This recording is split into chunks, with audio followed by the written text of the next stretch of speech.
Now Dahl has it. He tries to clear it. This time it's held in. Now down to Ndasi. Springfield looking to take the first goal of this hockey game. It's tied 0-0 right now. Ferret drops it in low. Gets it to Keck. Back to Ferret. Right side. Dropped in low once again. Ndasi left side. Score!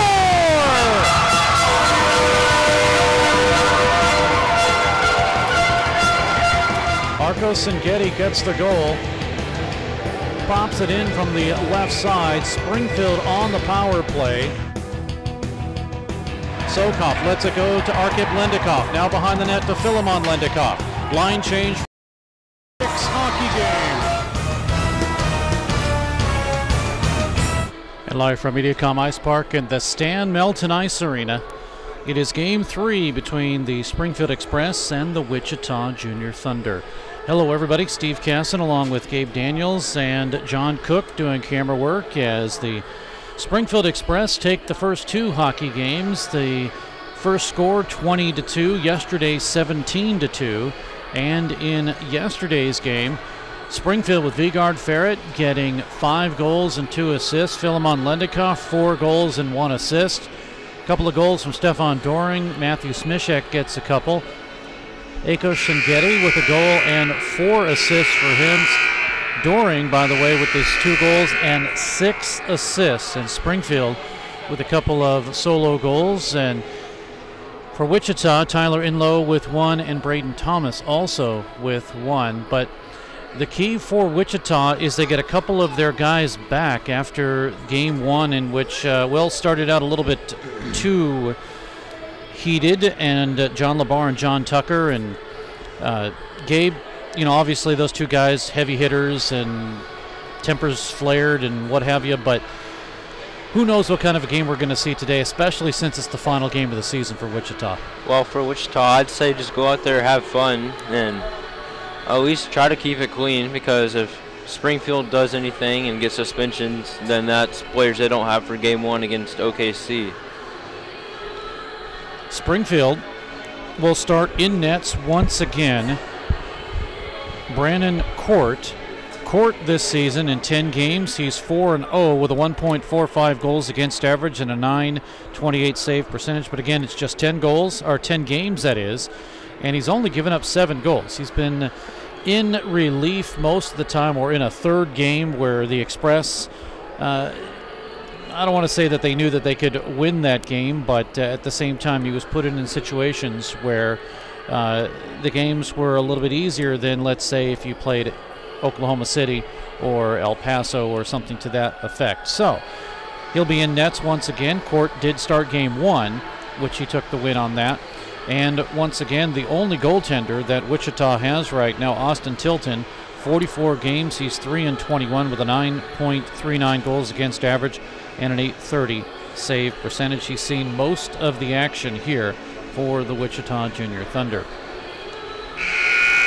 On special teams, the Springfield Express 4th on the power play at 27.8%, 7th on the penalty kill at 83.7%. Wichita, well, they are last in the league in those categories. Power play 10.4 and penalty kill at 58.6%. Springfield has scored 2 shorthanded goals in the last 2 games, and for Springfield they have 18 on the season. But today it's going to be a little bit of a different game. Guys that were in Game 1 are not playing in Game 2. That includes Bruno Ndasi. It's kind of good because I think there's some bad blood between a couple of players and Bruno Ndasi, and so he will not be in the game today to kind of quell things down, nor will Vigard Ferret. So we won't see Ferret and his 5 goals that he had yesterday. But still, the Express have players that can put the puck into the net. I don't know about you, Gabe, but I'd like to see a little bit of a closer game, and hopefully Wichita will come out like they did yesterday. They got the first 5 shots of the hockey game, and they kept it a 2-1 game for a little bit until Springfield started to get things going.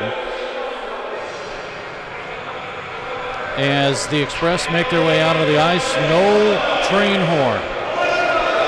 I don't know if the train horn's broken or what, but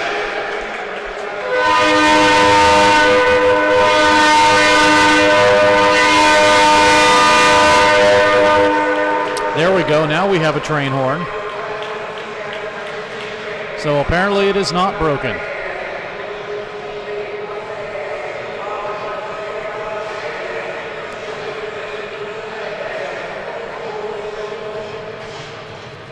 Of all the arenas that you've been to, Gabe, and I'm not sure how many you have been, but have you heard a train horn as loud as this?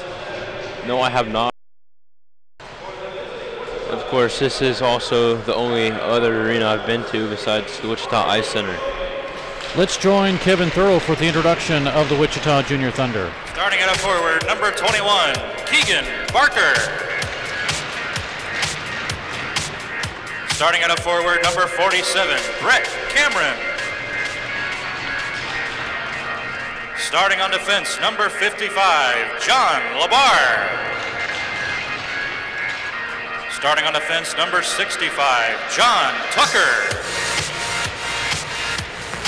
And starting in goal for the Wichita Junior Thunder, number 33, Austin Tilton.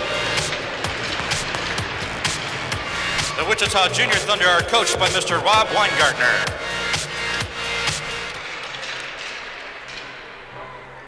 And now, ladies and gentlemen, please help me in welcoming today's youth player of the game. Standing in at 3 years old and a daycare student, part of the MediaCom Ice Park Learn to Play Hockey program. Let's welcome Reed Willard to the ice.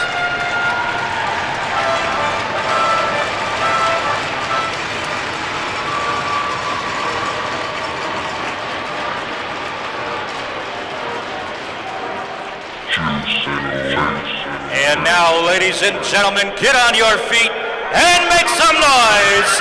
Let's welcome the starters for your Springfield Express. Starting at a forward and helping Reed to the ice from Springfield, Missouri, number 4, Brett Houston.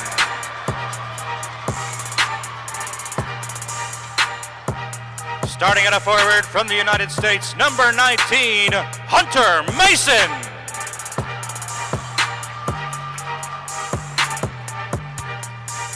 Starting at a forward from the United States, number 21, Nicholas Gates.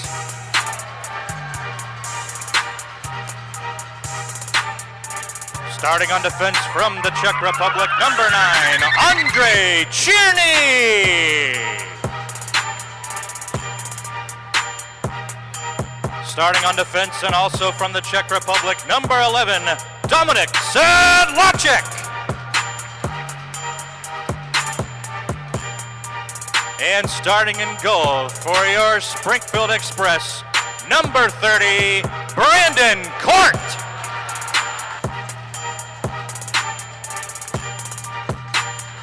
The Springfield Express are head coached by Mr. John Ambreth.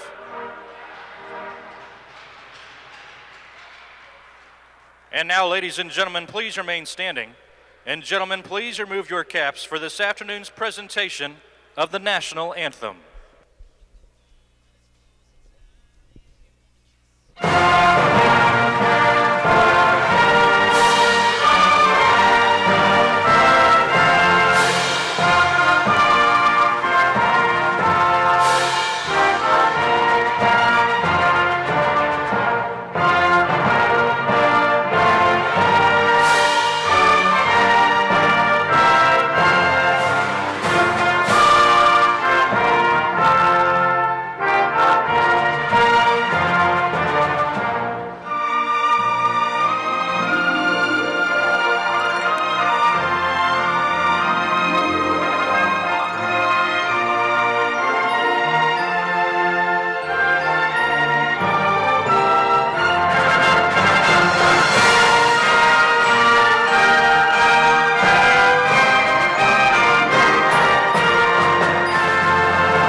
Our national anthem from MediaCom Ice Park for the last time here for the 2017-18 season.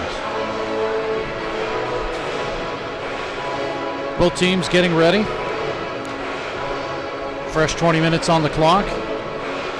And we are moments away from the final matinee game, at least at home for Springfield. Now they will play at Oklahoma City in a playoff game. That will take place in a couple of weeks. But until then, Springfield content just to play things out for the fans here tonight. We are ready for the face-off as Springfield skates from the left to the right and from the right to the left. It will be Wichita, and off the draw the puck comes into the Springfield end of the ice. Just underway here, puck to the near side, boards, bounces around there, and it's behind the net where it'll be intercepted by Braden Barone. Gets it to the far side, but it's held in. A shot right up the middle, and it's deflected away. Shot by Keegan Barker is cleared out to center. Express all the way down to the Wichita zone. Swung all the way by John Tucker to the far side. Now the Express working to the left point. Drive in. First save by Tilton as Andre Cerny got that one. Now it'll go to Brett Houston.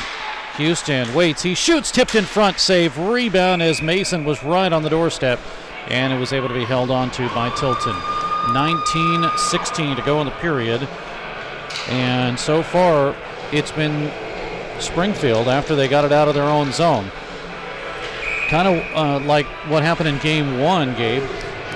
But Game 2, it was Wichita for at least the first 3 or 4 minutes. We'll see what they can do today. Far side boards now.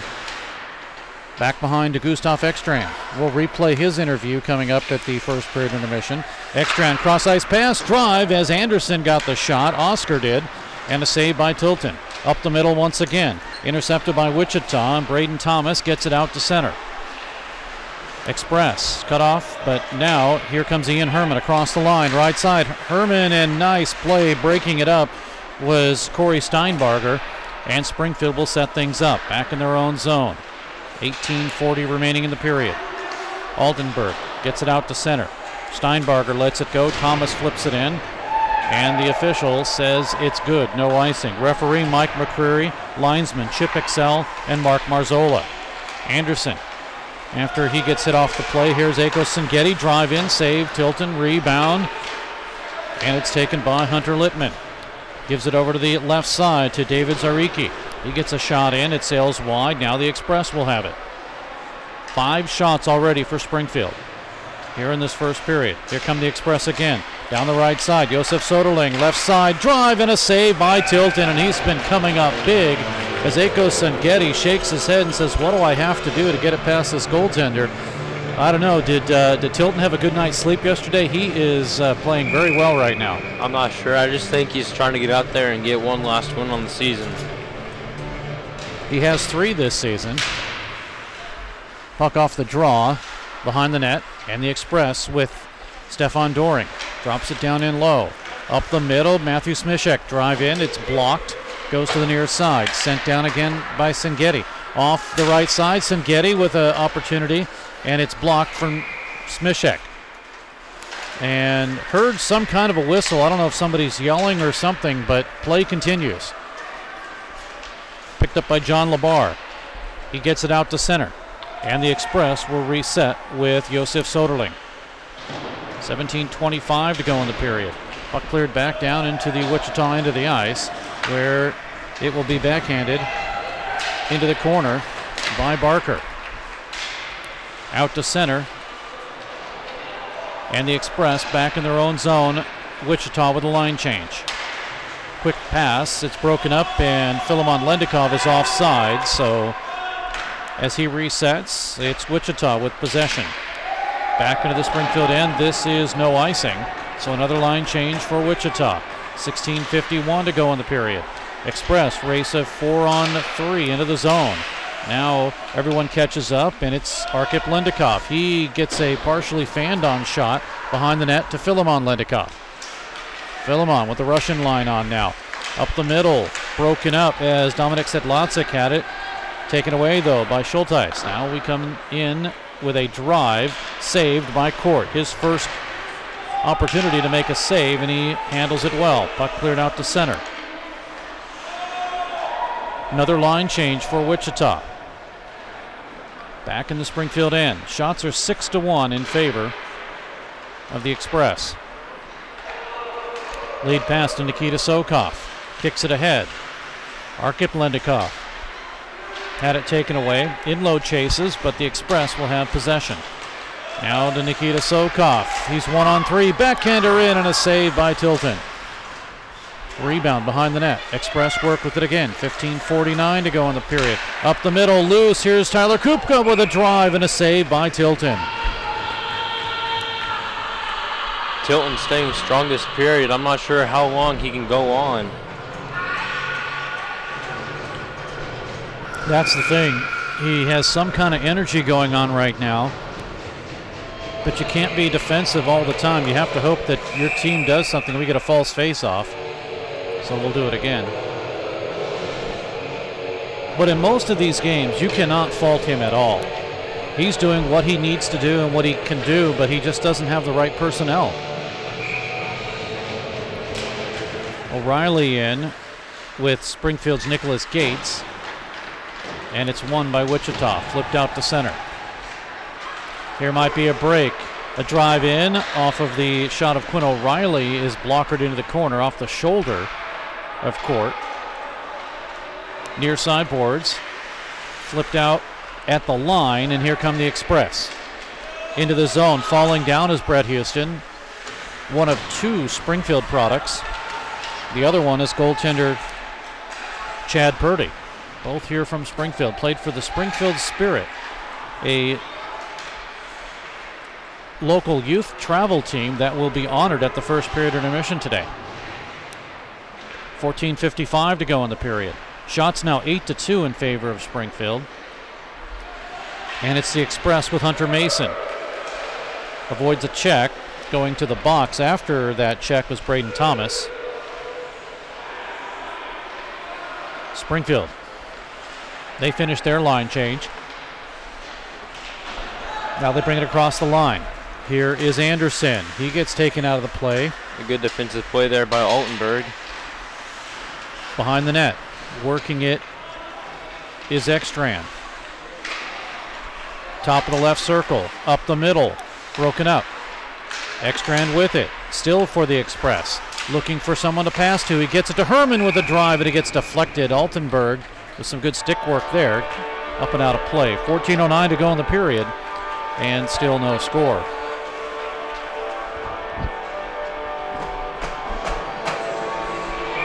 Matinee game here, and the tides kind of changed. Yesterday we were in 60-degree weather. Today we're in 45-degree weather.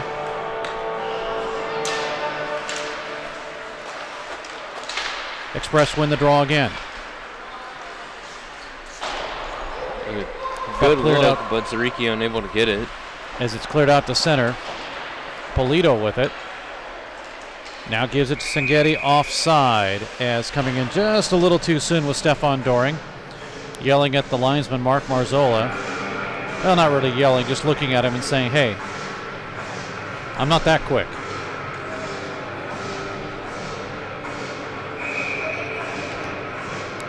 Face off outside the zone. One and sent all the way back into the Springfield end. Polito races hard. 13:44 to go in the period. Puck behind the net. Now Josef Soderling, who we will talk to also in this hockey game. Here is Senghetti across the line in front to Doring, and he had his stick the other way. Now it comes again for Schmishek, and a shot that sails wide. Labar intercepts. Inlow will clear it for Wichita. Wichita wanted to change, they couldn't do it. Springfield with the pressure, and it's out to center. Philemon Lendikov. He gives up the puck to Sokov. Now shot in, and a line change for Springfield. 12:54 to go. Not going to mention anything about a fast game, because last time I did that, it slowed down. Puck comes right up the middle, in front, save, rebound as Sokov got the shot, and Tilton with a good save. Puck was loose, though, and the Express play with it again. Right down the middle, save, Tilton, rebound, Through some traffic, he's able to make the save, and it is Tucker to clear it out to center. Tucker gains possession. Has it down the left side with 12:27 to go in the period, a no score. Buck to the corner. Bounced behind the net, and the Express are able to gain. At the line, it is cleared out to center ice by Arkhip Lendikov. Lendikov with 38 goals and 40 assists this season. Express. They flood the right side. Puck taken away and cleared after a couple of bodies hit, and 12 minutes remaining in the first period with no score. Express having trouble. In low with a forecheck. Puck is cleared out to center. Racing all the way down is Brett Houston, and it is no icing. Houston waves it off. Now chasing it is Nicholas Gates. He's dumped down, but Houston has it. Cross ice to Barone, right side. He shoots, blocked in front, score!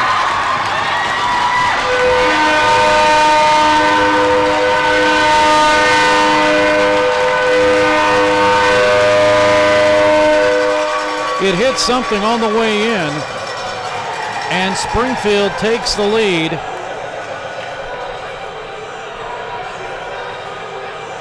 Barone with the assist to Houston and Gates, and Springfield has a 1-0 lead.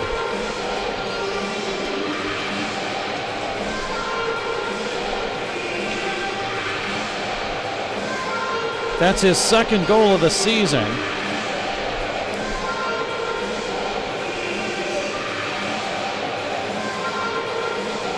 Goal at 8:28 here in the first period. Houston and Gates will get an assist.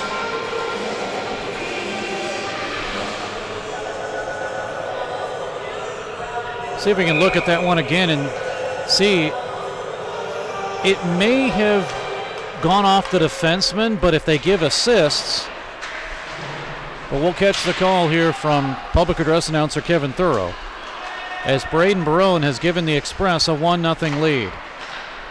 Springfield Express goal scored by number 8, Braden Barone. Assisted by number 4, Brett Houston. And by number 21, Nick Gates.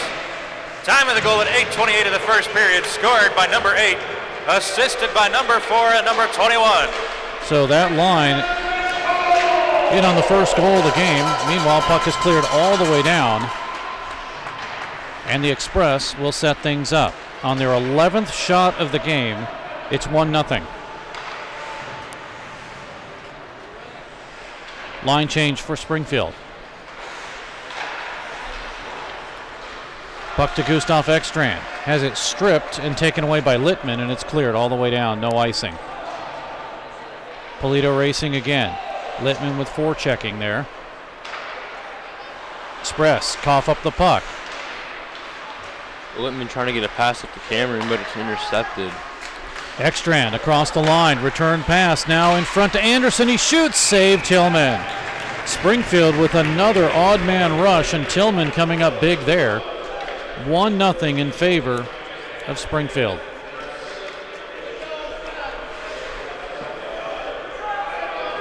(12-2) are the shots. It'll be Anderson and Cameron in to take the draw.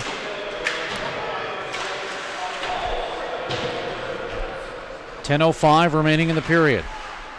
Ekstrand digs it out. Now, as Herman gets a shot, it's blocked up the middle. To the half boards. Now Ekstrand, once again for Springfield, to Anderson, back to Herman, and it's taken away by Zaricki. He races Soderling back into his own zone. Joseph gets it out of harm's way, and it comes up to Polito. Offside as Polito comes in. Mike Polito committed to Arizona State. That's where he will start his college career. That will be next season. They are a member of the Western Collegiate Hockey League, same league that Missouri State is in. Meanwhile, we have a media timeout, so we will take that brief break and we will be back. 1-0 Springfield, 9:36 to go. We all love the fajitas. Their margaritas get the crown. Don't forget the quesadillas. It's the best Mexican food in town. Now your favorite Mexican restaurant is open on Sunday. Yes, Maria's Downtown is open on Sunday. So bring your family and friends and enjoy Mexico with us 7 days a week. Hold on to your salsa and your chips.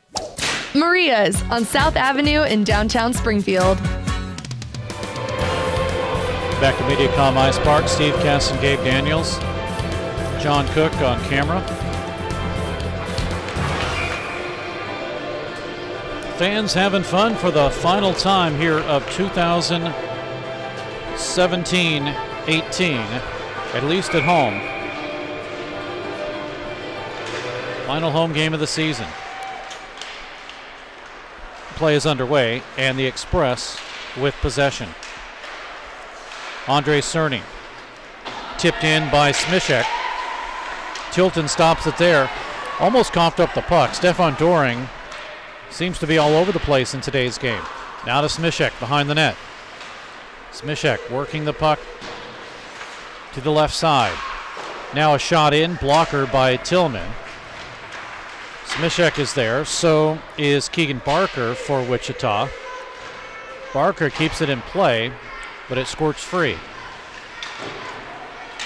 Now the Express, down in low again, up the middle. As Cerny got the opportunity, it was broken up once again by Barker.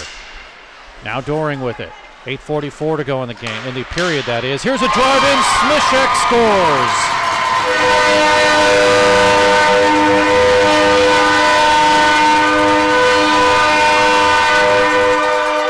Springfield gets another goal at 11:20. Matthew Smishek, his 14th of the season. As he came down the middle and snapped it past Tilton. It all started from Stefan Doring, who passed it up the middle to Smishek past Tilton, 2-0 in favor of Springfield. Will catch the call from Kevin Thurrow in a moment. But the Express. Springfield Express goal scored by number 12, Matthew Smishek. Assisted by number 15, Akos Szigeti. And by number 10, Stefan Doring. Time of the goal at 11:20 of the first period, scored by number 12, assisted by number 15 and number 10. Meanwhile, we're going to have penalties.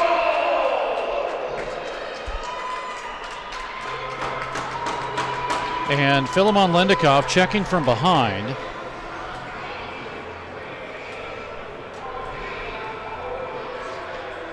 Faceoff will come back down in the Springfield end. So the first power play for the Junior Thunder. And again, 10.4%. 29 power play goals for 280 opportunities. Penalty kill, 7th for the Springfield Express, 83.7%. Junior Thunder work it. Far side. Ropka sends it around back past Hunter Littman. He'll go in front of the net. Working it around is Cameron. Now with 1:42 remaining in the power play. Express trying to work it to clear the puck. They can't do it yet. Good check, forechecking pressure that is by Wichita. Cameron's in there. Littman is in there. Referee yelling to move the puck. Meanwhile, precious time rolls off. Backhanded by Cameron, goes wide. Now they finally get it to the point. To Ropka. Shot in, save, rebound, and we get a whistle. Not sure why we had a whistle. After the rebound was loose, but the official blew the play dead. And we have a little pushing and shoving. Looked like Zariki and Kupka.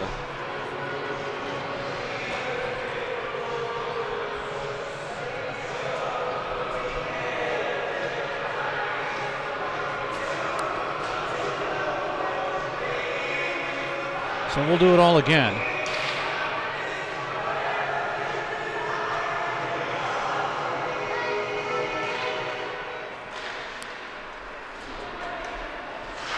7:19, and the puck is cleared all the way down into the Wichita end of the ice. Steinbarger, pass up. Now with 52 seconds remaining. Steinbarger, left side, shot in, and it's kicked out of play off of the stick of Court. Face-off will stay inside the zone. 46 seconds left in the power play. Braden Barone, his second. Matthew Smishek, his 14th. And that's where we stand right now, with a 2-0 lead for Springfield and 6:54 remaining after Court makes a save.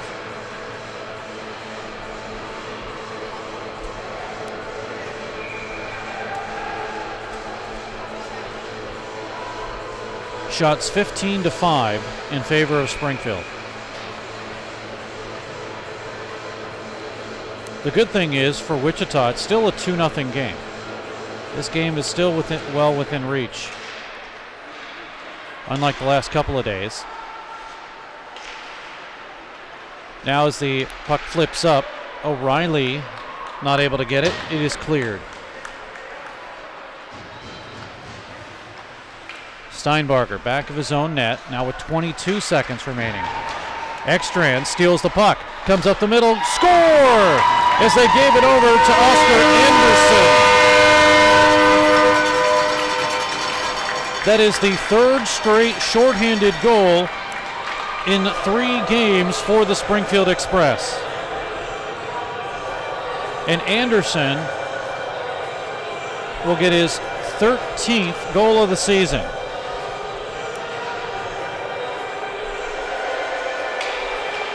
This one at 13:30.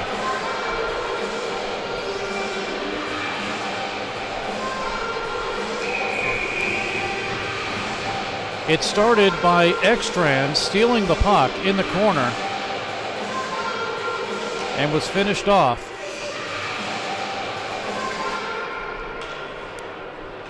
by the Express's Oscar Anderson.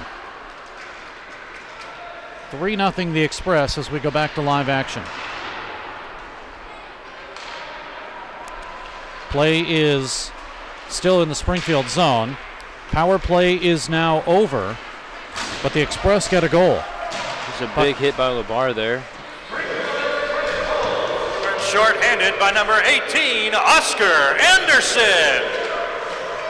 Assisted by number 47, Gustav Ekstrand. Time of the goal at 13:30 of the first period, scored short-handed by number 18, assisted by number 47. Springfield Express goal! That is Anderson's second short-handed goal of the season.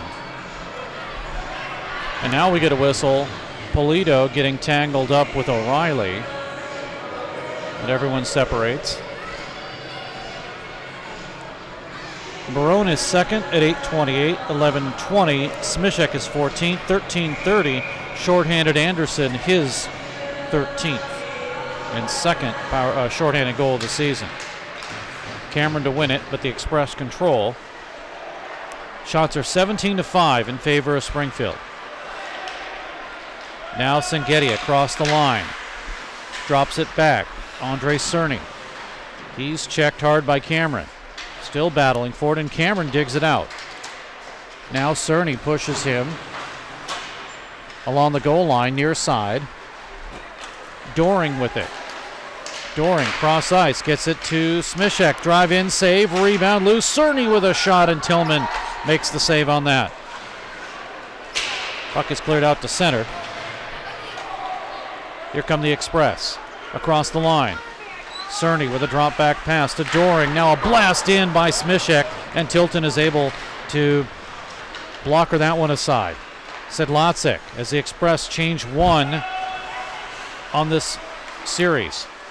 That's Barone, comes on the ice. Barone shoots, save through some traffic, and I'm not sure if that hit Sedlacek versus Tilton.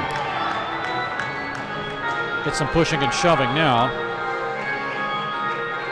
And are we going to get a penalties? Yes, we are. Looks like LeBar and Smishek.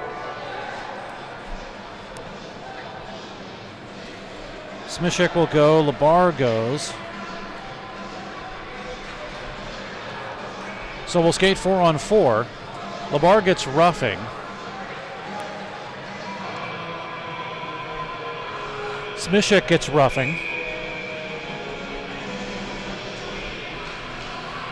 So what does that mean? A lot of ice out there. 4:45.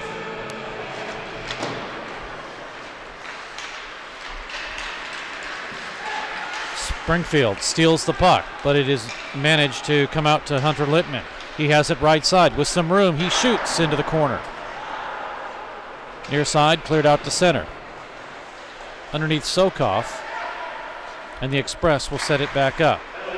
They cough up the play, and it's cleared all the way down by Steinbarger, and icing will be the call.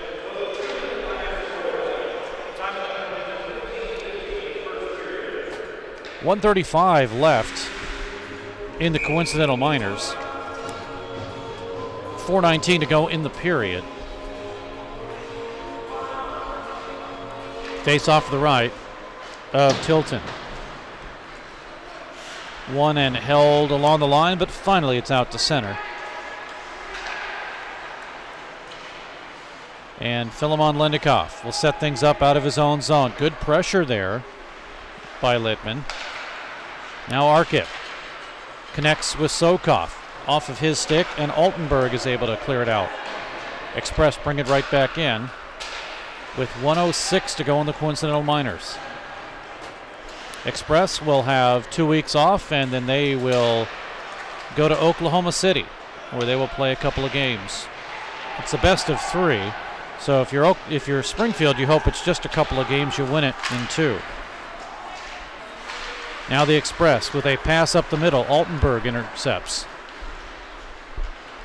Littman back to Altenberg. He goes offside. And do we have a penalty? We are. We're going to get a misconduct. Unsportsmanlike conduct against Inlow.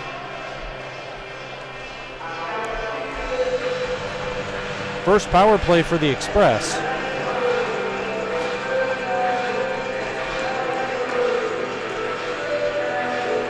Faceoff will come back down into the Wichita zone.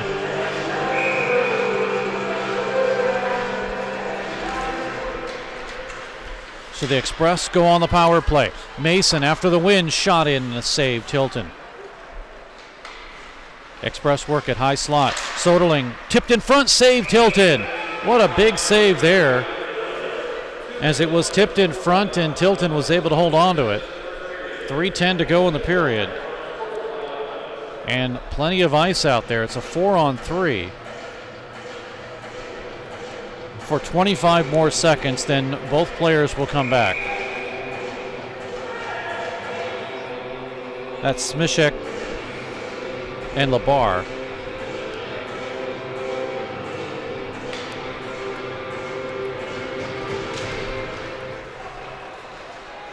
Express win the draw again. Soderling to Polito.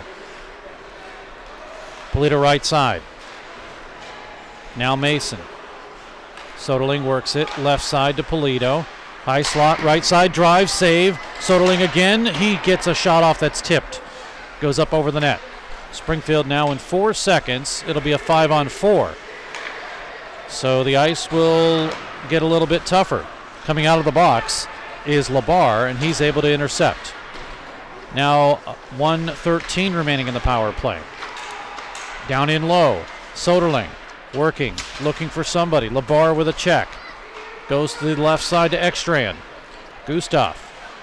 Cross ice, tried to send it through. It's intercepted though, taken away by Barker and cleared all the way down. 53 seconds remaining in the power play. Line change for Wichita. Springfield got 1 on that change. 40 seconds to go on their power play. With Ekstrand across the line. Ekstrand passes up right side. Anderson down the middle.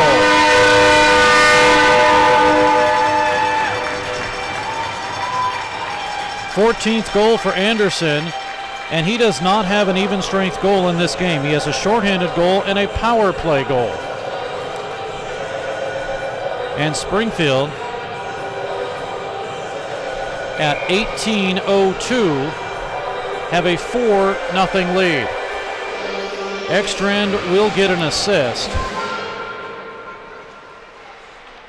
And this is much like the other goal that was scored by Anderson. Next stoppage and play, we'll take a look at that one. But the 24th shot, and Springfield has a 4-0 lead. Springfield Express power play goal scored by number 18, Oscar Anderson. Assisted by number 8, Braden Barone. And by number 11, Dominic Sedlacek. Time of the goal at 18:03 of the first period.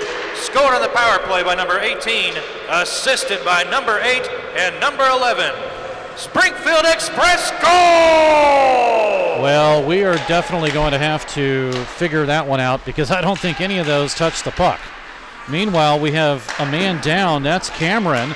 Big save by Tilton on Sedlacek, and it's cleared.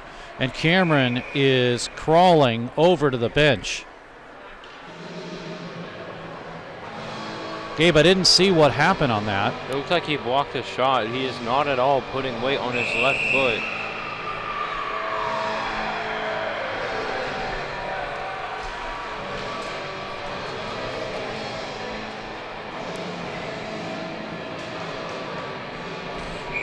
Let's, next stoppage and play, we'll take a look at that goal and see if indeed any of those assists were true. Meanwhile, less than a minute to go in the period. Up the middle.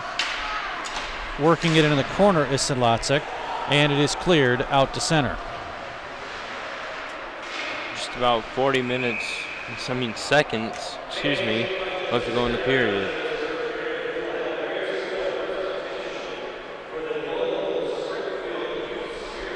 So let's take a look at that last goal, that power play goal. And no, it hits Gustav Ekstrand with the assist, much like I thought it was.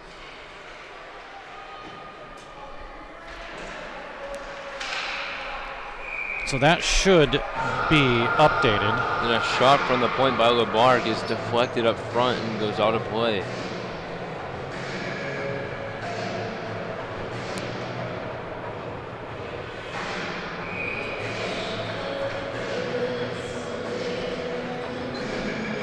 Face off to the right.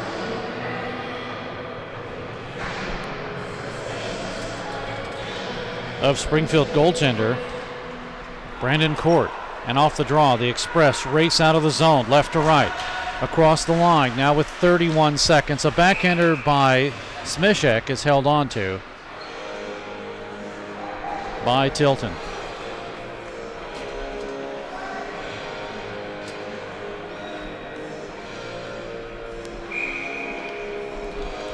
.1 seconds left in a 4-0 lead for Springfield.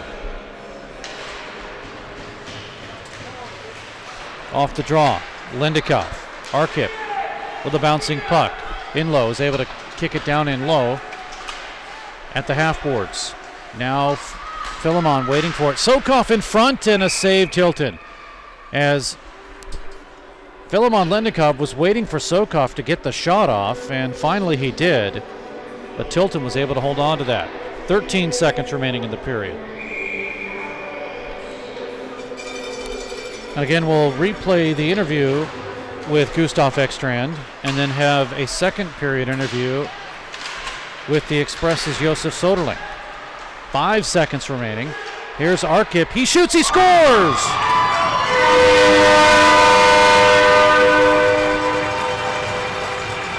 Arkip Lendikov through some traffic, and it's 5-0 Springfield. This one coming at 19:58.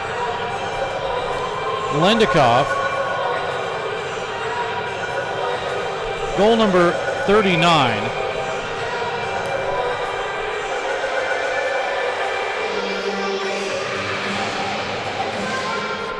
Just kind of a nice shot that beat Tilton. but Springfield has a 5-0 lead. Shots on goal in the period.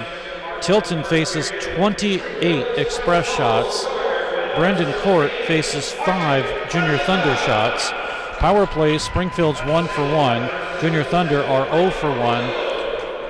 Braden Barone starts things off for the Springfield Express, his second of the season. Houston and Gates get the assist, and it is 1-0 in favor of the Express. Then Matthew Smishek at 11:20, his 14th of the season. Sengeti will get an assist along with Doring, and it's 2-0.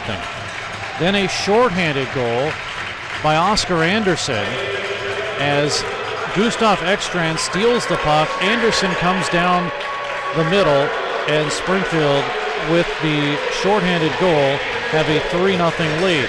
Then Anderson on the power play at 18:02, and Ekstrand should get an assist. We will double check on that. And then with 2 seconds left, it is Arkip Lendikoff, and Springfield has a 5-0 lead. There's a celebration going on at center ice. Let's join Kevin Thoreau. We also have the 12 and under Pee Wee team who played a dominating game and also won their state championship game. And we are also proud to have the 14 and under Bantam team who, although falling short of the championship, won second place in their very tough division and should be extremely proud of their season.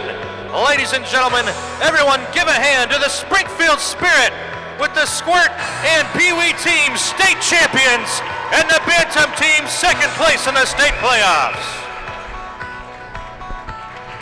For more information on the Springfield Spirit program, you can go to springfieldyouthhockey.com and get your child registered for this wonderful program. Fans, let's hear it again for our Springfield Spirit Youth Hockey team.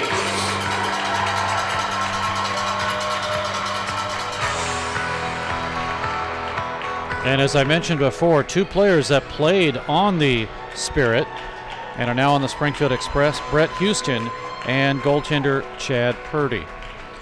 We will take a break, and when we come back, replay an interview from Gustav Ekstrand yesterday. We'll do that in just a moment. After 1 period of play, it's 5-0 Springfield over Wichita. Pearson Kelly Office Products presents Great Moments in Office Technology. When Julie gets bored at work, she writes funny captions to pictures of animals she found online. Then she realized she could send all of her pictures in one gigantic message to her coworkers. At that moment, Julie created junk email. Now days watching auto-tuned sneezing pandas. There are plenty of ways to waste your company's money. Your copier shouldn't be one of them. Pearson Kelly Office Products. Business made simple. Back at MediaCom Ice Park, talking now with the man who's on the Swedish line for the Springfield Express, Gustav Ekstrand, 16 goals, 34 assists, playing on a line with Bruno Ndasi and Oscar Anderson. And first of all, what's it like to be on a line where you all can actually talk in the same language and not have any problems? I think it's something good. We can talk all the time and no one would understand it, but talk in English, of course, too, with the D's, and you got, yeah. Now, do you have maybe some set plays, like you've talked to each other and said, okay, if I say this word in Swedish, then go over here, or do you have anything like that? Not really. I think we have that connection already because we're from the same country. We understand each other. We've played with each other for a couple of months now, and now we got each other. It seems like that everyone's kind of clicked, because I know before this line got put together, almost everyone was kind of struggling to get some points on the board, and now all of a sudden, you're on a tear. Every time you look, you see 47 with a point. Of course.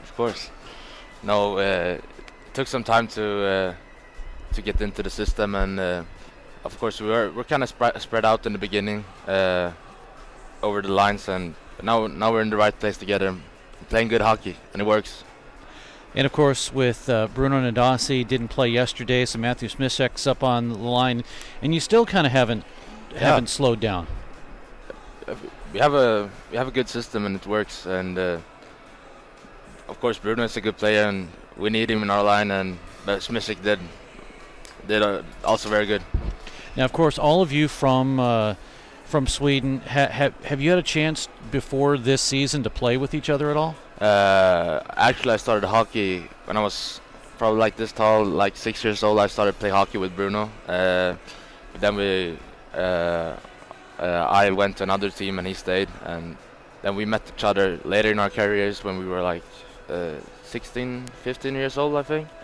And played with each other for 2 years. And we split up together. Now we're together again. So I never played with Oscar, but I knew who he was before. Was it a rival? I mean, when you guys played on different teams, since you played with each other, did you kind of have that rivalry going? Yeah, of course. Always. Both teams was pretty good too, so yeah, always rival. Joining us is Gustav Ekstrand, and you know, one of the things that is interesting that I think about other foreign countries is that even though you have your native language, that English kind of becomes that language that everyone, I don't want to say almost has to learn, but if given a choice, English would be the language that everyone would learn. Yeah, it creates a great opportunity for in the life and job wise, and yeah, we start learning English in school in second grade. Yeah, so. Now, was that a requirement, or? Yeah, it was a requirement. It's a part of the Swedish school from early age, yeah. What's the difference between being in Sweden and being in the United States? Throw me some positives, maybe some negatives. Positives, I get to play hockey. I get to focus on what I love, and not think about the other stuff you get to think about when you're home, like. Yeah, school, and it's a lot more peaceful here. It's a lot more stressful over there because you have all your friends, and yeah, it gets. Well, tell us about how stressful it is. What happens? Probably if I would have been home now, I would have had to work and maybe study, or now I can have a year when I can just focus on my hockey and see how it develops and see what happens with it. So there's no pressure of having to work. There's no pressure of having to study. There's no pressure of maybe having to compete with your friends a little bit. Maybe that's not a positive thing when I think about it, but I think it's nice to get a year when you can just focus on your hockey, and yeah. So what do you like about the United States? I like. I don't know if that's the right word, but the hospitality. Like, you're always. In Sweden, we're more like a little bit standoffish. We keep us for ourselves, but you talk a lot more. It feels like that. Well, and it's interesting because some people in the United States have that opposite effect.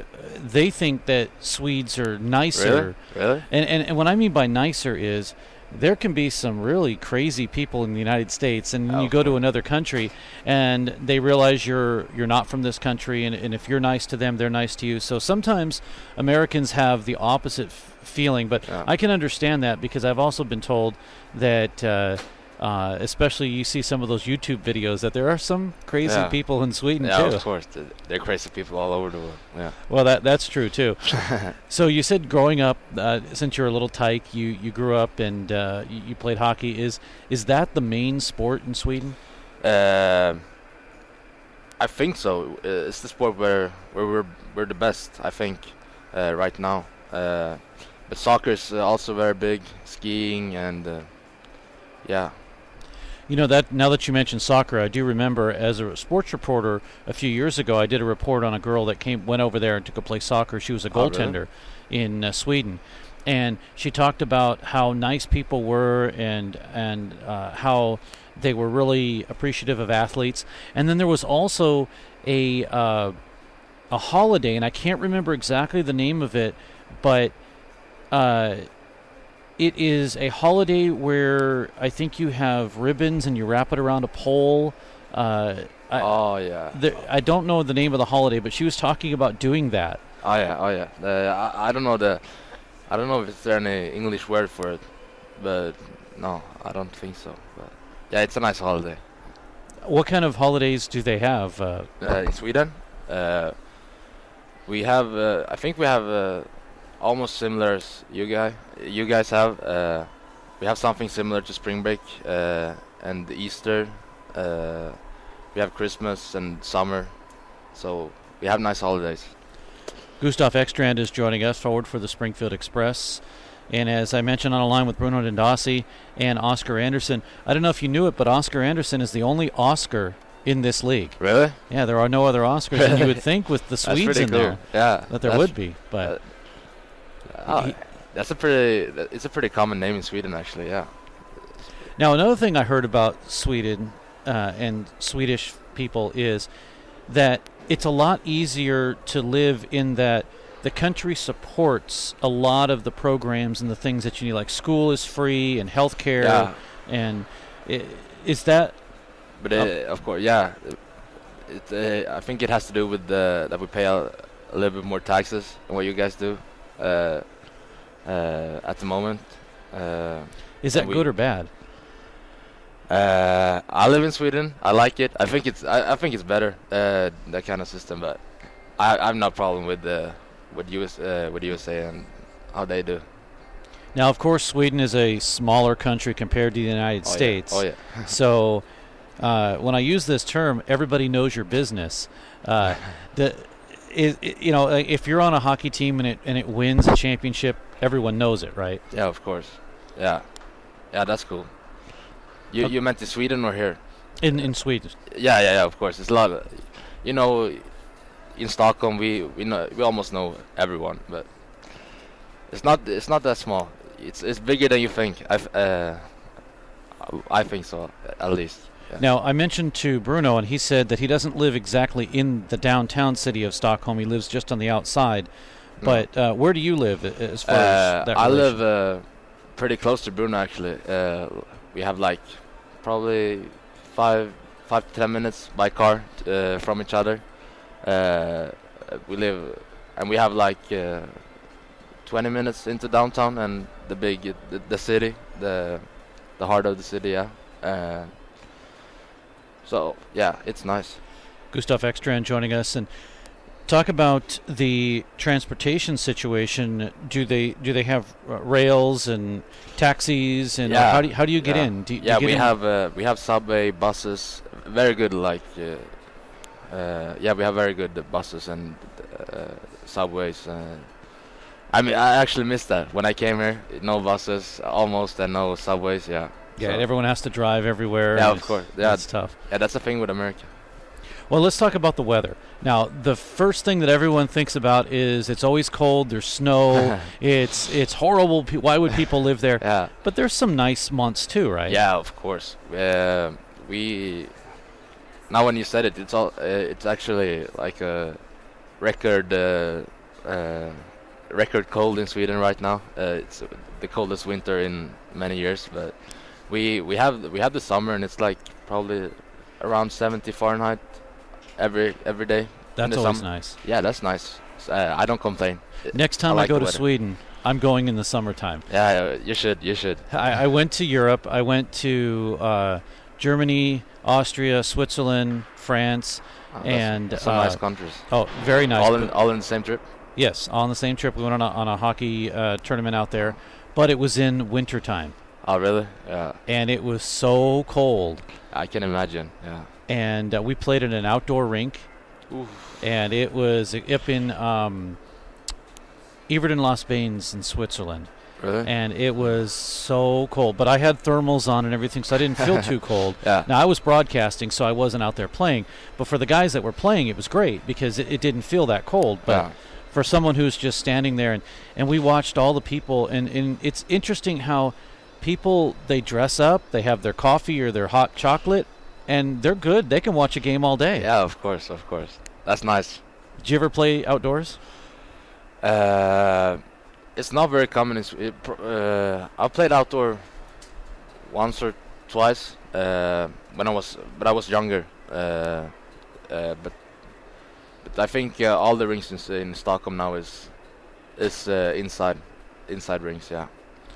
And obviously, since it's the European style, it's a little bit wider. Yeah. And so, how has that been adjusting to that? Well, I think I had a hard time in the beginning to adjust to the rink size, but we also have rinks in Sweden that are American size and NHL size, and so we get to know it a bit.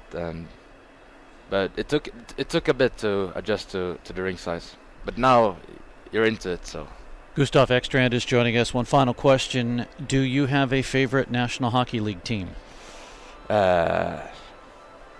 Actually, I do not. If I had to choose one, it would have been the Ottawa Senators. I don't know why, but I like the team, and yeah. Okay, we'll go with Ottawa. Yeah. That's a different choice. A lot of people haven't really picked Ottawa, but we'll go with that. And I know I said one final question, but this will be it here. If you can pick a MVP of this hockey club right now, the Express, who would it be? The best player in the team? Yeah. I would have chosen Wegerfeld. Yeah, because he's very talented. He has speed, can shoot. He's a leader. Yeah, I would say. And he got 4 goals yesterday, and I told him the record, as far as I understand, is 6, and he said, had I known that, I would have kept playing. But of course, he decided to pass off. Oh, he was actually talking about it just now in the locker room. I'm getting 7 goals today. So all right, we'll see what I'll try to pass him. Yeah. Well, yeah. How many goals do you think you'll get today? Let's aim high. We say 3. Okay, that's a good, nice level. Yeah, of course. Now, of course, going into playoffs, it's going to be a different story. Nobody cares about records. All you care about is playing as well as you can. Playing for the team, playing with the heart, and the best team wins. Yeah. All right. Well, good luck today, Gustav Ekstrand joining us, and as I tell everyone, more goals, okay? Thank you very much. All right. Thanks for doing this. We'll take a break, be back. More hockey coming up in just a moment.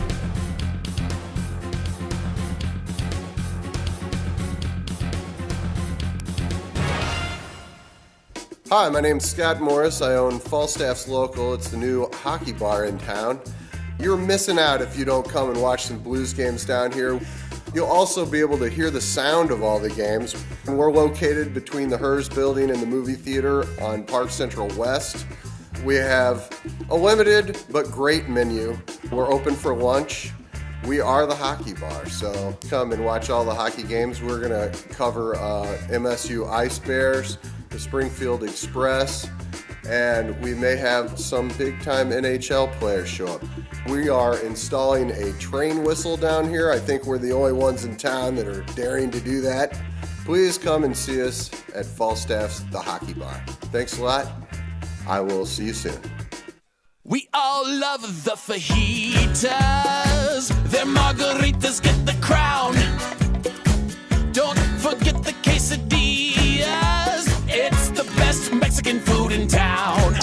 Now your favorite Mexican restaurant is open on Sunday. Yes, Maria's Downtown is open on Sunday. So bring your family and friends and enjoy Mexico with us 7 days a week. Hold on to your salsa and your chips. Maria's on South Avenue in downtown Springfield. Back at MediaCom Ice Park and the Stan Melton Ice Arena. Steve Casson, Gabe Daniels, John Cook, as the Springfield Express have a 5-0 lead over Wichita. Other games going on in the Western States Hockey League. Fresno has a 3-0 lead over Seattle, and just about to end the first period, West Sound with a 1-0 lead over Bellingham. Those are the only other 2 games going on in the Western States Hockey League besides this game here at MediaCom.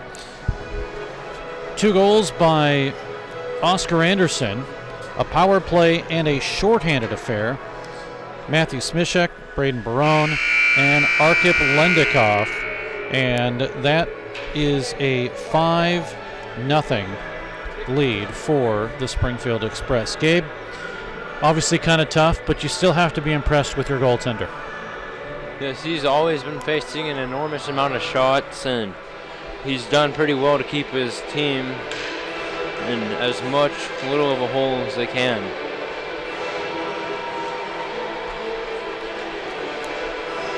Both teams getting out onto the ice. We're just about ready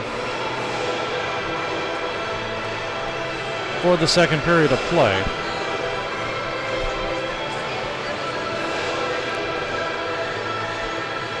Well, for the sake of the fans, obviously they'd want to see more scoring, but if you're Wichita, you want to be able to finish this hockey game and say, you know what, we gave it our best shot.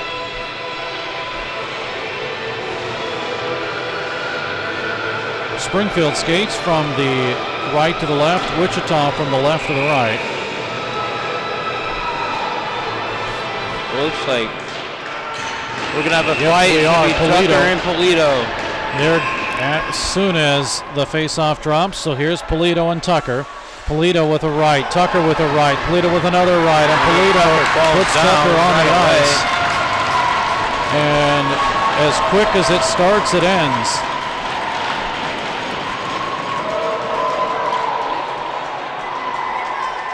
So both of them will go 5 for fighting.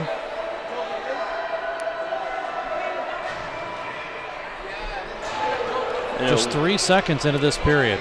And it looked like as both teams were hitting the ice, I could see Tucker and Polito talking, so obviously they had to be playing right there. Well, too bad there's not 2 minutes for premeditation. So we'll do this again.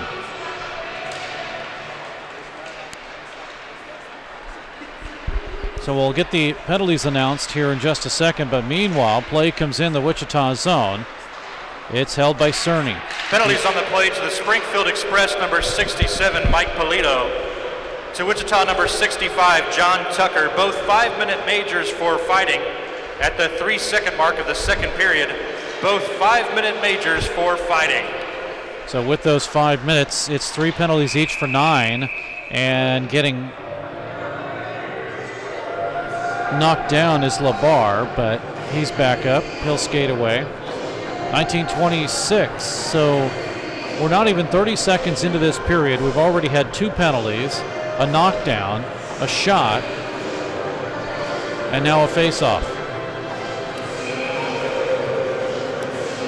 Anderson will come in for Springfield. Brett Cameron for Wichita. Springfield with possession after the win to Cerny, near side. Cerny up the middle. Now swinging around with it is Herman. Behind the net, still looking for some help, is Ekstrand now who has it. Over to Anderson. High slot, Sedlacek with a drive in, and it is held on to by Tilton.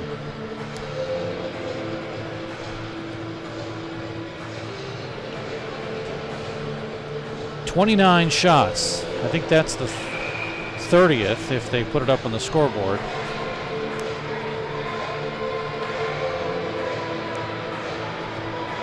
Face off the right of Tilton. And off the draw. It'll be won by Wichita. They send it all the way down, but no icing. Tyler Kupka. To Herman. To Anderson. All the way down for Ekstrand to chase. Ekstrand to the right side. Barone. Springfield's circling. Now here's Anderson. Right circle. Springfield working like it's a power play, but it's not. They get it up the middle, broken up and taken away by Thomas, and he'll shoot it in. Court steers it aside. Line change for the Express. Wichita gets 1 man on. And Herman with it. He is hooked up, no penalty. Play continues. Here's Anderson. Down the middle. Anderson with a shot in and a save. Rebound moved into the corner. Anderson working it. Instead gives it up to Smishek. 18 minutes to go in the second period. Sent down in low. Puck to the far side. Flip to the point and out to center ice. Bad pass. Here comes Inlow across the line, and we're going to get a penalty behind the play. It's going to go against the Express. Quinn O'Reilly was knocked down, and Anderson will go.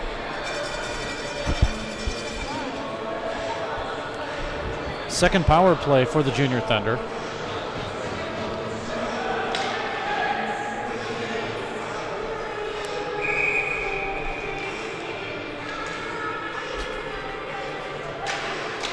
Well, Springfield, who already has a shorthanded goal in this game,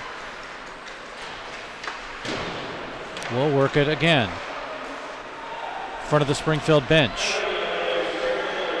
Now, nobody knew where the puck was, and nobody could hear the whistle. They let it go. And Springfield, Doring would have had a great opportunity, but nobody played the puck. 17:24 to go in the period. You're right in front of the bench. You're being yelled at to grab the puck, and nobody did. Well, it's kind of hard because they couldn't see where it was. It must have been behind a skate or something. Soderling with a shot goes wide. Power play has 1.5. Springfield, Doring steals it, and a drive in held on to by Tilton. 1:26 to go in the penalty. 17:13 remaining in the period.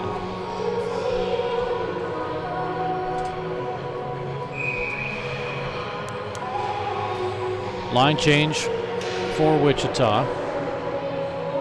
Well, the good thing is the bench has kind of grown since yesterday. That is a plus. They have more players that can get rested over the game. Drive in once again. This one by Sedlacek is held on to.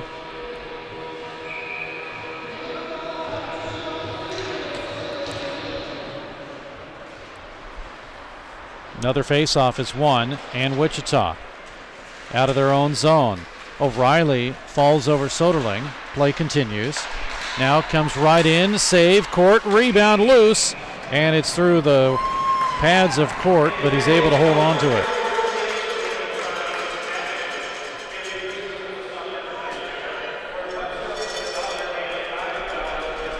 .51 to go in the period. 1:05 remaining in the power play.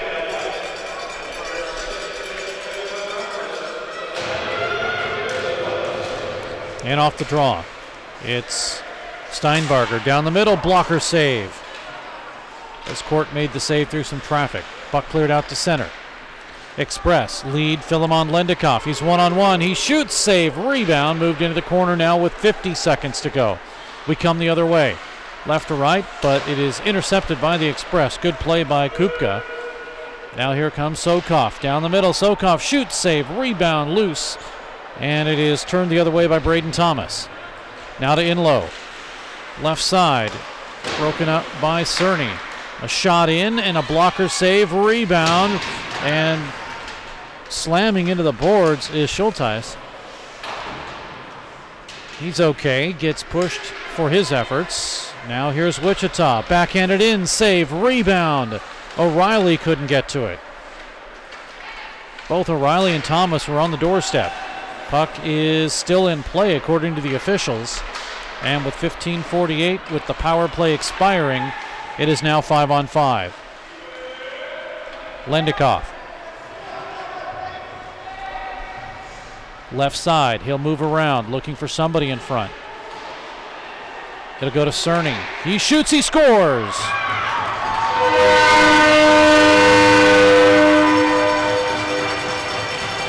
Andre Cerny, 10th goal of the season, may have been deflected, but Springfield here in the second period at 4:30 take a 6-0 lead. Lendikoff will get an assist. That's Philemon.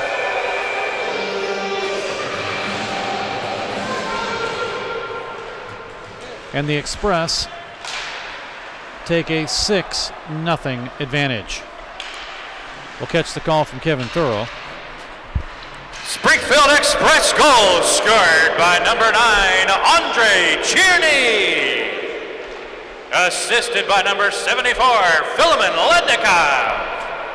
Time of the goal at the 4:30 of the second period, scored by number 9, assisted by number 74. So the Express back in their own zone with Sedlacek. And a lead pass that's broken up as Brett Houston is right there to send it in. Mason, he's pulled out of the play by Altenberg. Now stolen. Houston backhanded right in front, and we get a whistle for a stoppage in play as the net is dislodged. Face-off should come outside the zone.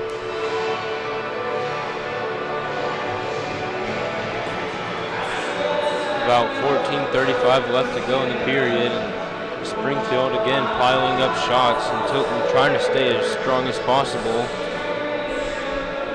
So far with 31 saves.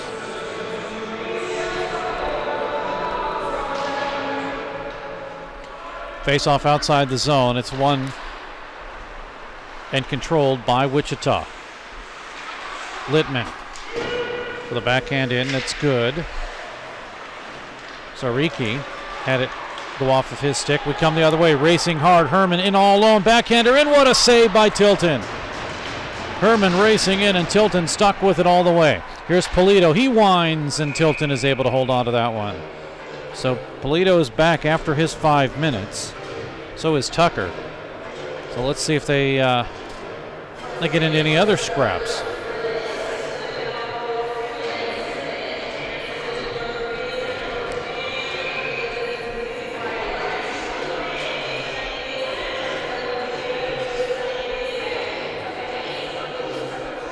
Face off the right of Tilton, his left, right as you look at it, in a 6-0 hockey game for Springfield. Express with Ekstrand. Pulled back into the Wichita end.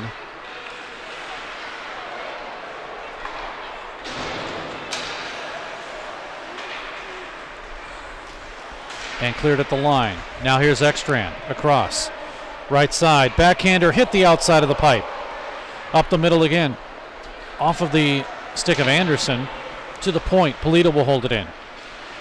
Fanned on the shot. Now gets it. It's blocked in front and cleared as Tucker was the one that blocked that. A line change for Springfield.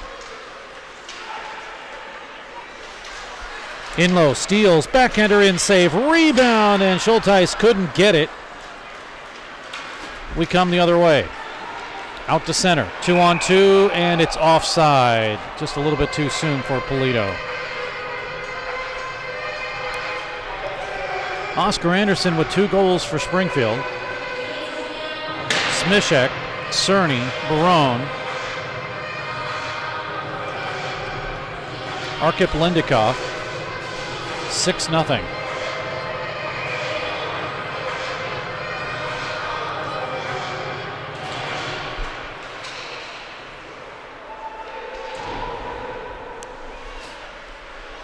Play is underway. It's in the Wichita end of the ice.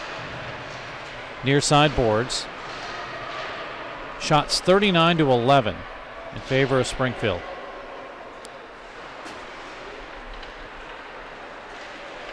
Tilton racking up the shots against him this season. Sangetti tried to get a shot off, but as he lost it, it's taken away and it's cleared back down into the Springfield zone. Barone tries to get around a check of Thomas. Now Steinbarger couldn't hold it in and delayed offside. It's cleared back out to center ice. Thomas again, left side. Trying to get around Kupka. He does. Pulled down penalty. Power play for Wichita. Springfield will go into the penalty box. Kupka.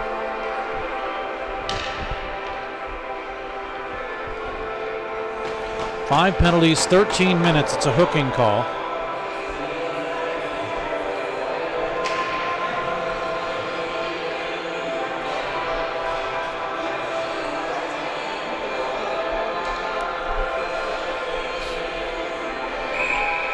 So 12:08 remaining in the period. Face-off will go in the Springfield zone to the right of court, and off the draw, it is cleared out to center. Wichita and Zariki. Now, big hit there by Ropka. Comes to the point. In low, can't hold it in. Here's a 2-on-1 for Springfield, shorthanded. Arkip Lindikov. Lindikov, he shoots, right side, Sokov score!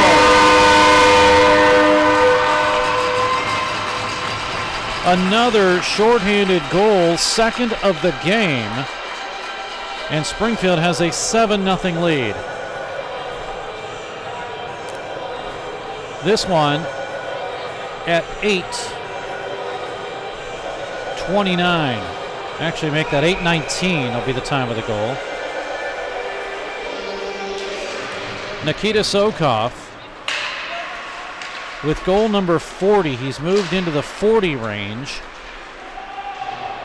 I'm told not to play it now. And there's still a power play, 1:19 remaining. But Springfield is taking advantage of it. Let's catch the call. Goal scored by number 87, Nikita Sokov. Assisted by number 17, Arkip Lednikov, and number 11, Dominic Sedlacek. Time of the goal at 8:19 of the second period, scored shorthanded by number 87, assisted by number 17 and number 11. Now there's 50 seconds remaining in the power play. With Springfield in control, 7-0. And Sokov getting his 40th of the season. In low, races in as Court makes a save. O'Reilly gets it around the referee. Now O'Reilly picks it up. He shoots and a save. Rebound near side. To the point. Drive by Thomas, sails wide. Behind the net. O'Reilly working, looking for some room. Thomas has that room. Left side, nice move, and a drive that gets deflected as Steinbarger's shot went up and out of play. So Sokov works a 2-on-1 with Arkip Lindikov, and Sokov with just a nice move as Springfield puts goal number 7 on the board. Second shorthanded goal of the game. There's 4 seconds left in the power play for Wichita. It is now expired. We're back at 5-on-5. That was the third power play for Wichita. Delayed offside. Puck cleared out now to Herman. Seeing a lot of playing time. To Doring. He shoots down the middle and a save. Actually, that was Anderson, 18. And we get that save. 9:52 to go in the second period. We'll take a break and be back. It is a 7-0 lead for Springfield. Hi, my name's Scott Morris. I own Falstaff's Local. It's the new hockey bar in town. You're missing out if you don't come and watch some Blues games down here. You'll also be able to hear the sound of all the games. We're located between the Hers building and the movie theater on Park Central West. We have a limited but great menu. We're open for lunch. We are the hockey bar, so come and watch all the hockey games. We're gonna cover MSU Ice Bears, the Springfield Express, and we may have some big-time NHL players show up. We are installing a train whistle down here. I think we're the only ones in town that are daring to do that. Please come and see us at Falstaff's The Hockey Bar. Thanks a lot. I will see you soon.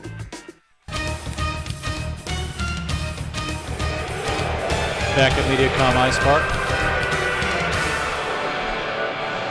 Steve Casson, Gabe Daniels, John Cook.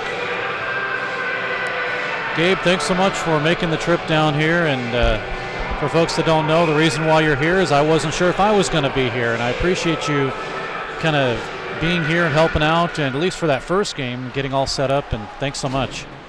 It's not a problem. Thank you for letting me come down and watch some hockey and make a few memories with my friends from the Wichita Junior Thunder.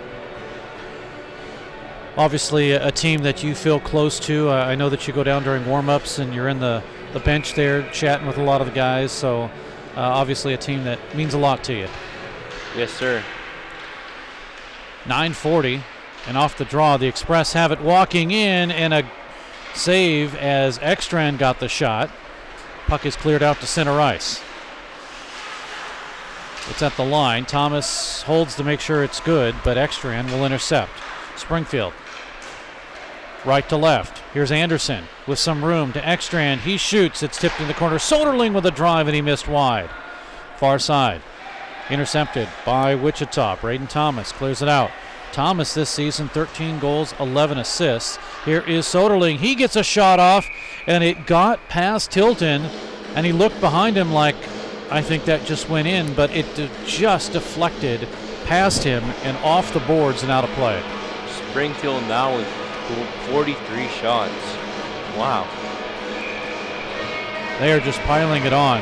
And I know we talked about this before, and what's the most shots you've seen, but it just, in this game, for some reason, it's just creeping up. It's not like it's a barrage. It's just, the next thing you know, you look at the scoreboard and there's a ton of shots on it.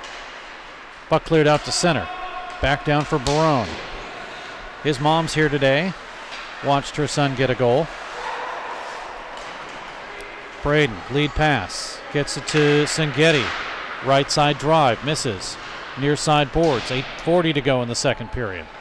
Barone with it. Looking for someone to pass to. Connects with Senghetti. Up the middle, Smishek, and he just tipped it wide. Springfield getting room up the middle, but they're missing pucks. 8:24 to go. Senghetti shot, misses wide. We're going to get a penalty. Goes against Springfield. It's a cross check. Doring will sit in the box.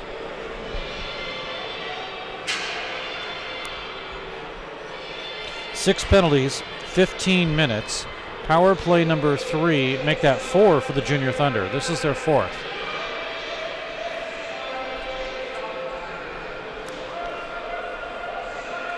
So a good opportunity now for Wichita.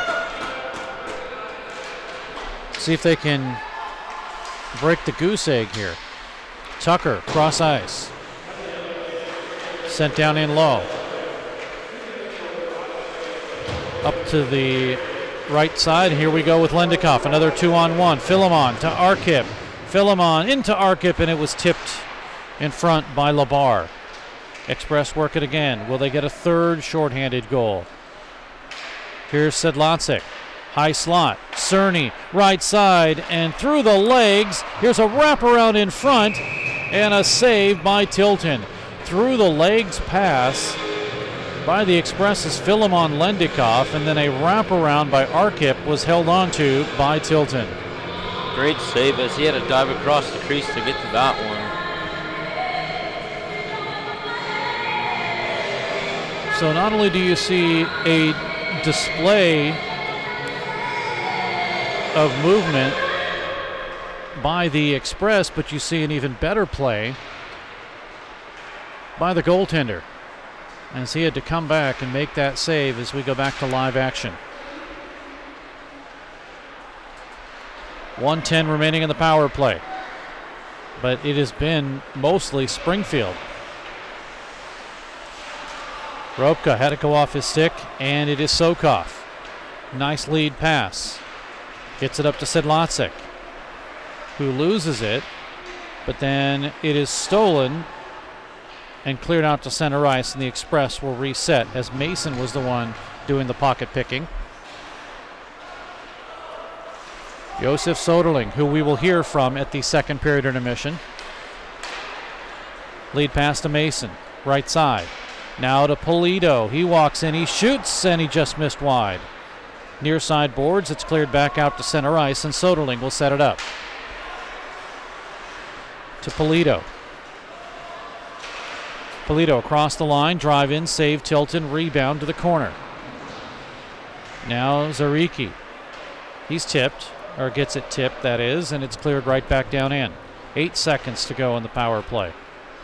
And power play number 4 goes for naught.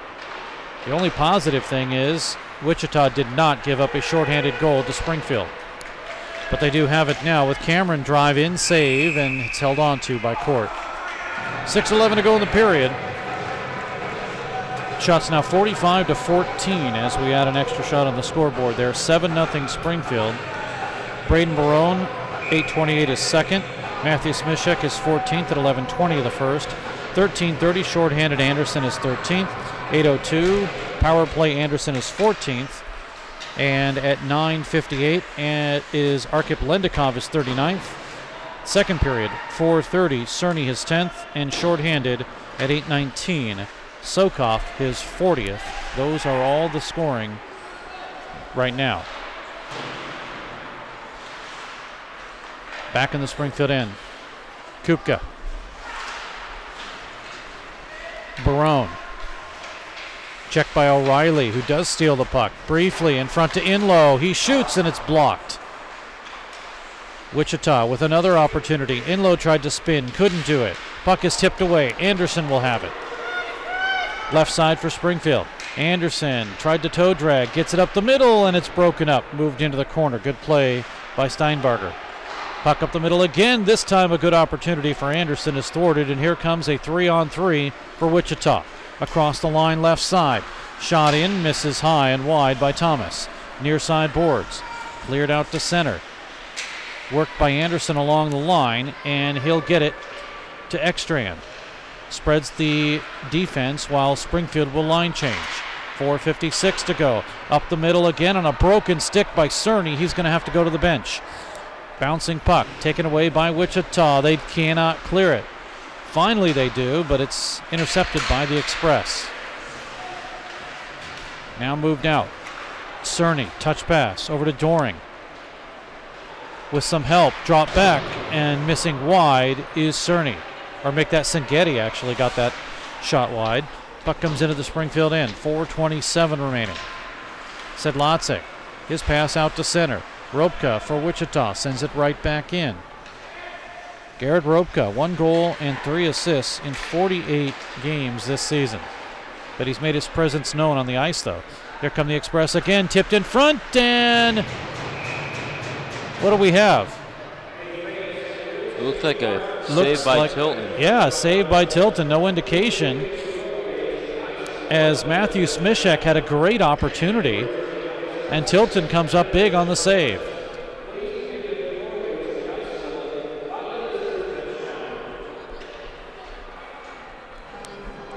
So a face-off to the right of Tilton, left as you look at it.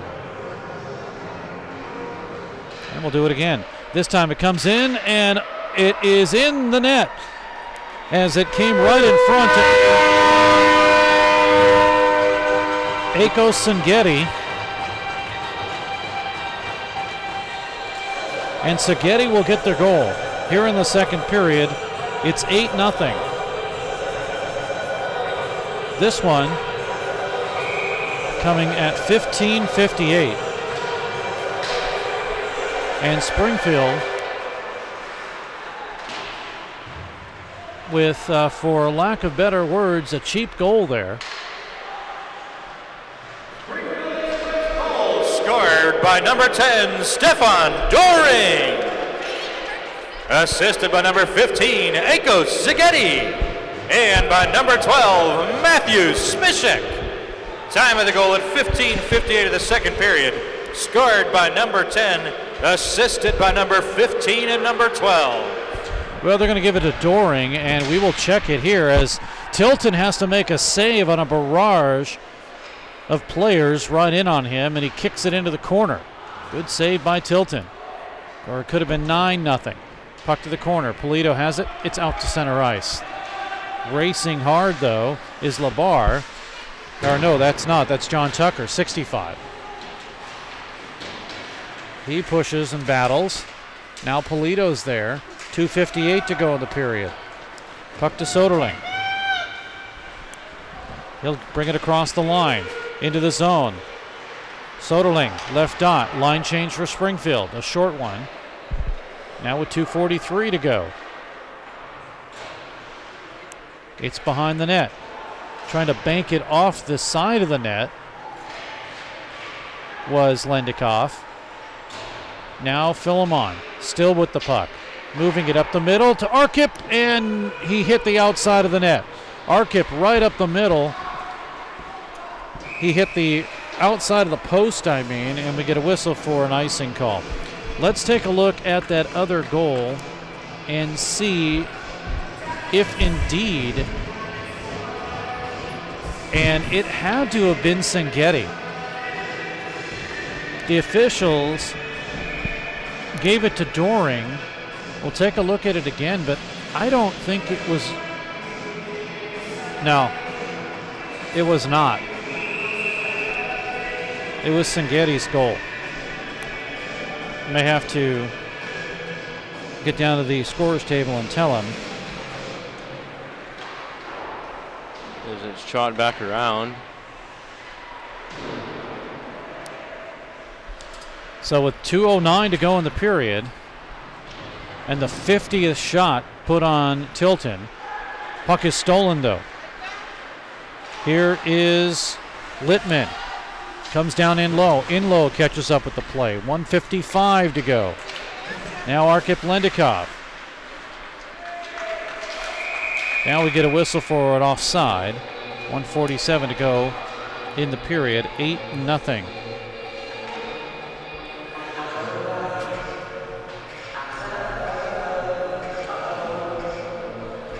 So right now the official scorer has it as Doring, but I believe it was Sangetti.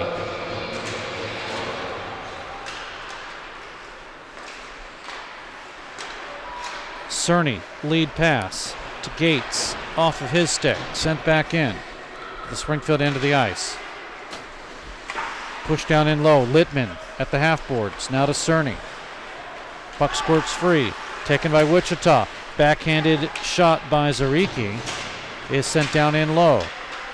Here again is Littman. Intercepted by Springfield, Sedlacek. And Cerny will work it. Andre Cerny, 9 goals, 13 assists, except for his goal today. That's 10. Here come the Express, 3-on-0. And off of Anderson, we come the other way. Now in low, across the line. Broken up by Sedlacek. Taken away by Soderling. 50 seconds remaining in the period. Shot in, save Tilton. Rebound as the Express line change. Puck flipped in front of the Springfield bench. And the Express will complete that change. Puck into their own end. Polito. Checked by Cameron. Now stolen by Wichita. Cameron waiting in front, but a good play by Soderling to break it up. 17 seconds remaining in the period.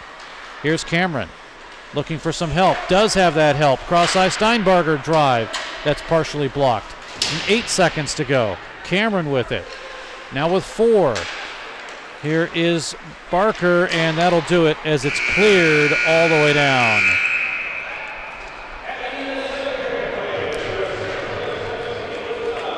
Shots on goal in the period.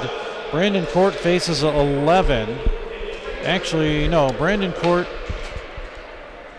faces 9 for a 2-period total of 14. And Austin Tilton faces 24 for a 2-period total of 51. Make that up. They just added another one, so 25 for a 2-period total of 52. 8-0 right now in favor of Springfield. Goals in the second period. Andre Cerny makes it a 6-0 lead. And Cerny with a shot up over the glove of Tillman. That's his 10th of the season. Then Nikita Sokov gets his 40th, shorthanded on a 2-on-1 with Arkip Lendikoff. Nice move past Tilton, had him reaching for that. Sedlacek also gets an assist. And then the goal, which I believe they are going to change, is Sedlacek's goal. Doring will get an assist because he's the one that took the face-off. So he will give Szigeti the goal, Doring with the assist. 8-0 is where we stand right now. That one at 15:58. So if we update the scoring here, with Szigeti's goal, that gives him 24 this season. Doring will get an assist. And for Doring in this hockey game, that is his second assist. An 8-0 lead for Springfield at this moment. See if we can take a look at other games going on in the Western States Hockey League. And again, just 2 additional contests. And right now, Fresno has a 3-0 lead over Seattle. Goal scorers in that game: Nikita Osenstrenko, Dalen Mannion, and Davids Tempimanis have those goals for Fresno. West Sound and Bellingham. West Sound has a 3-1 lead over the Bellingham Blazers. Goal scorers in that game: Connor Werrett, Laurie Hakkinen, and Harry Kroll have goals for West Sound. And the lone goal scorer is Ruslan Norazov for the Bellingham Blazers. Those are the only other 2 games going on here in the Western States Hockey League today, the final set of games to round out the regular season. And right here, Springfield with an 8-0 lead over the Wichita Junior Thunder. So coming up in just a moment, we'll take a break and hear from Josef Soderling of the Springfield Express. Soderling back after an injury, now playing in just his 28th game this season. We'll do that in just a moment. After 40 minutes of play, 8-0 Springfield.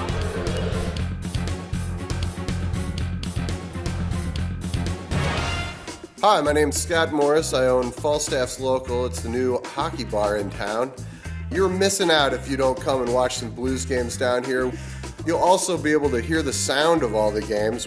And we're located between the Hers building and the movie theater on Park Central West. We have a limited but great menu. We're open for lunch. We are the hockey bar, so come and watch all the hockey games. We're going to cover MSU Ice Bears, the Springfield Express, and we may have some big-time NHL players show up. We are installing a train whistle down here. I think we're the only ones in town that are daring to do that. Please come and see us at Falstaff's The Hockey Bar. Thanks a lot. I will see you soon. Back at MediaCom Ice Park, Steve Casson along with Josef Soderling now of the Springfield Express. And Josef, 3 goals, 15 assists, but that's a little misnomer because you were injured for a while and had the rehab, and now you're back, and you kind of made a really good presence with the Springfield Express, especially I noticed in yesterday's game. Good hard shot from the point. You've been working on that one too. Yeah, of course. It's like good thing doing the games, so I like to shoot. So. And that's one of the things that the Express need, is they need a defenseman that is not afraid to move up a little bit, not afraid to take a shot, and you were able to do that. Created, albeit it's against a team right now which is really demoralized and really trying to rebuild, but nevertheless, you didn't give up, and I don't think this team will give up, especially when you head into OKC.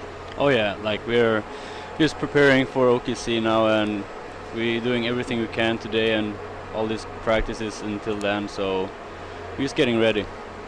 Well, do you consider this weekend series practice? I mean, I know a lot of people really don't. Yeah. And it's tough because I know, again, in all fairness to Wichita, they're in a rebuilding situation, but they're on the schedule. You have to play. Oh, yeah. And Do you feel that maybe because you are playing a team that at this point is not matched in caliber? Now, last year you couldn't say that because last year they were the championship team.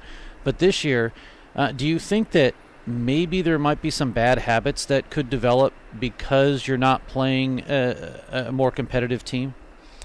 Yeah, like sometimes we just don't go by the game plan just because of the game situation.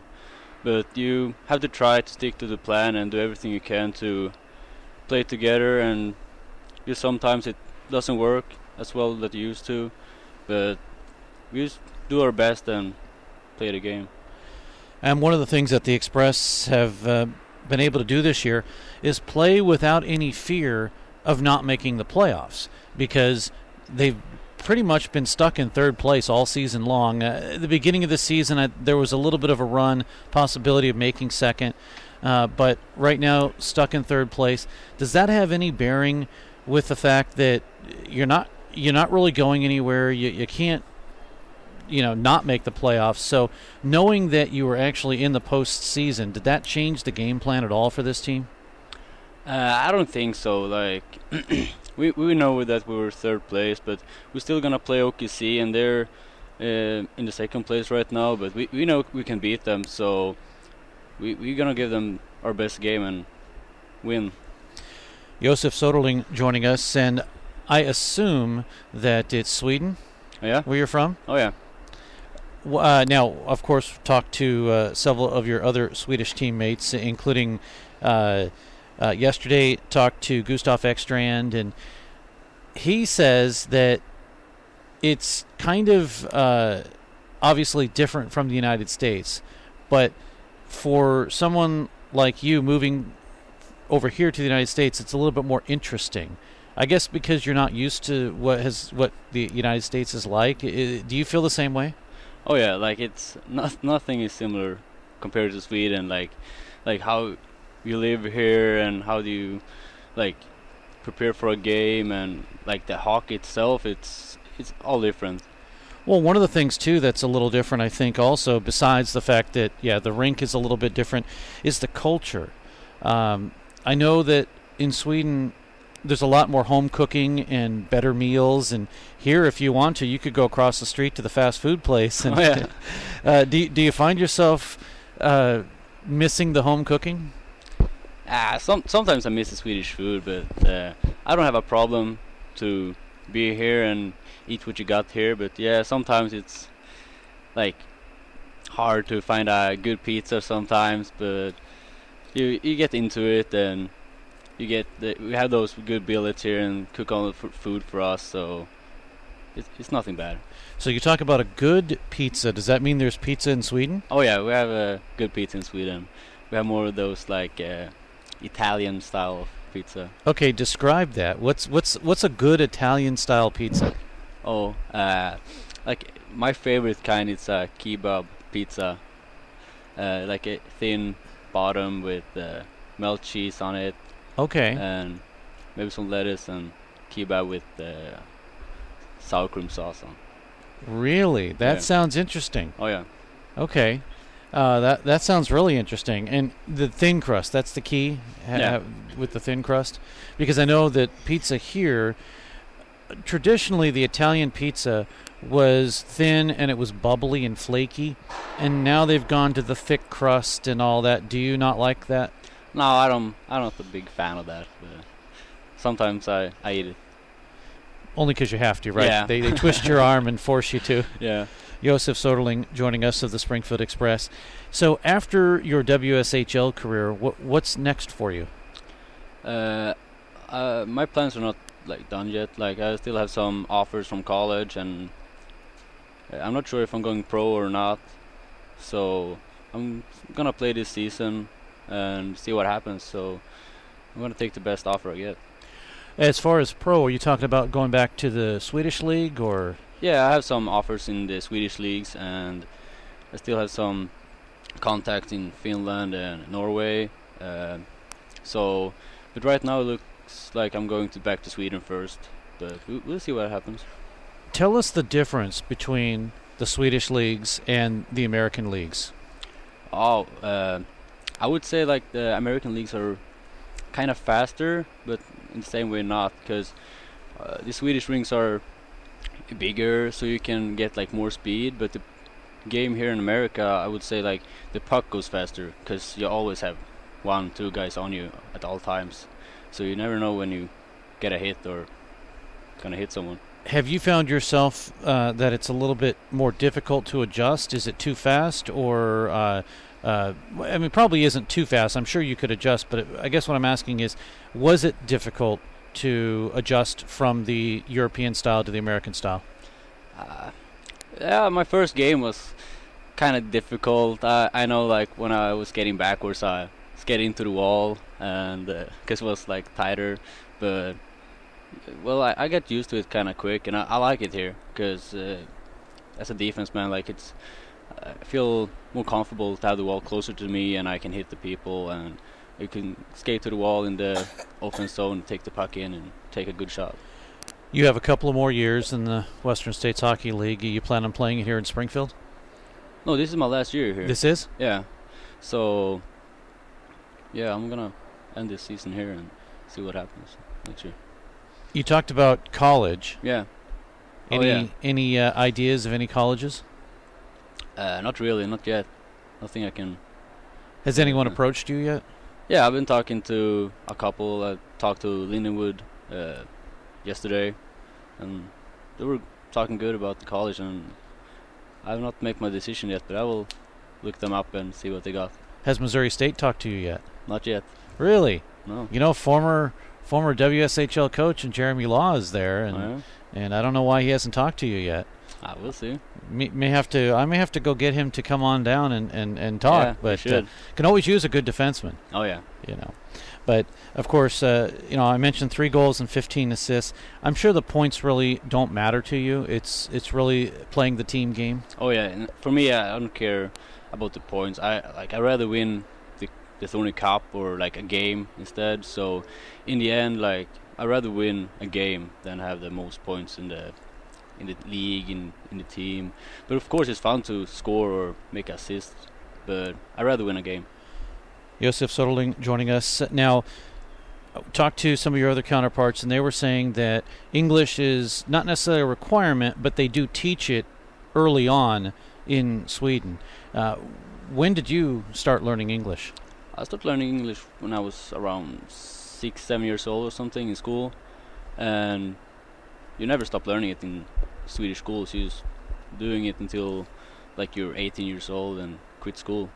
So now I did have a chance to talk with Gustav, and he was telling me that he learned a lot of his English through videos and video games, and I said, so does that mean you've learned some of the words you really can't say on the radio? And he smiled. And so is that like that for you too? Yeah, of course. Like we play games and computers and TV games, so yeah, of course we talk a lot of English there and learn some good and some bad words, of course.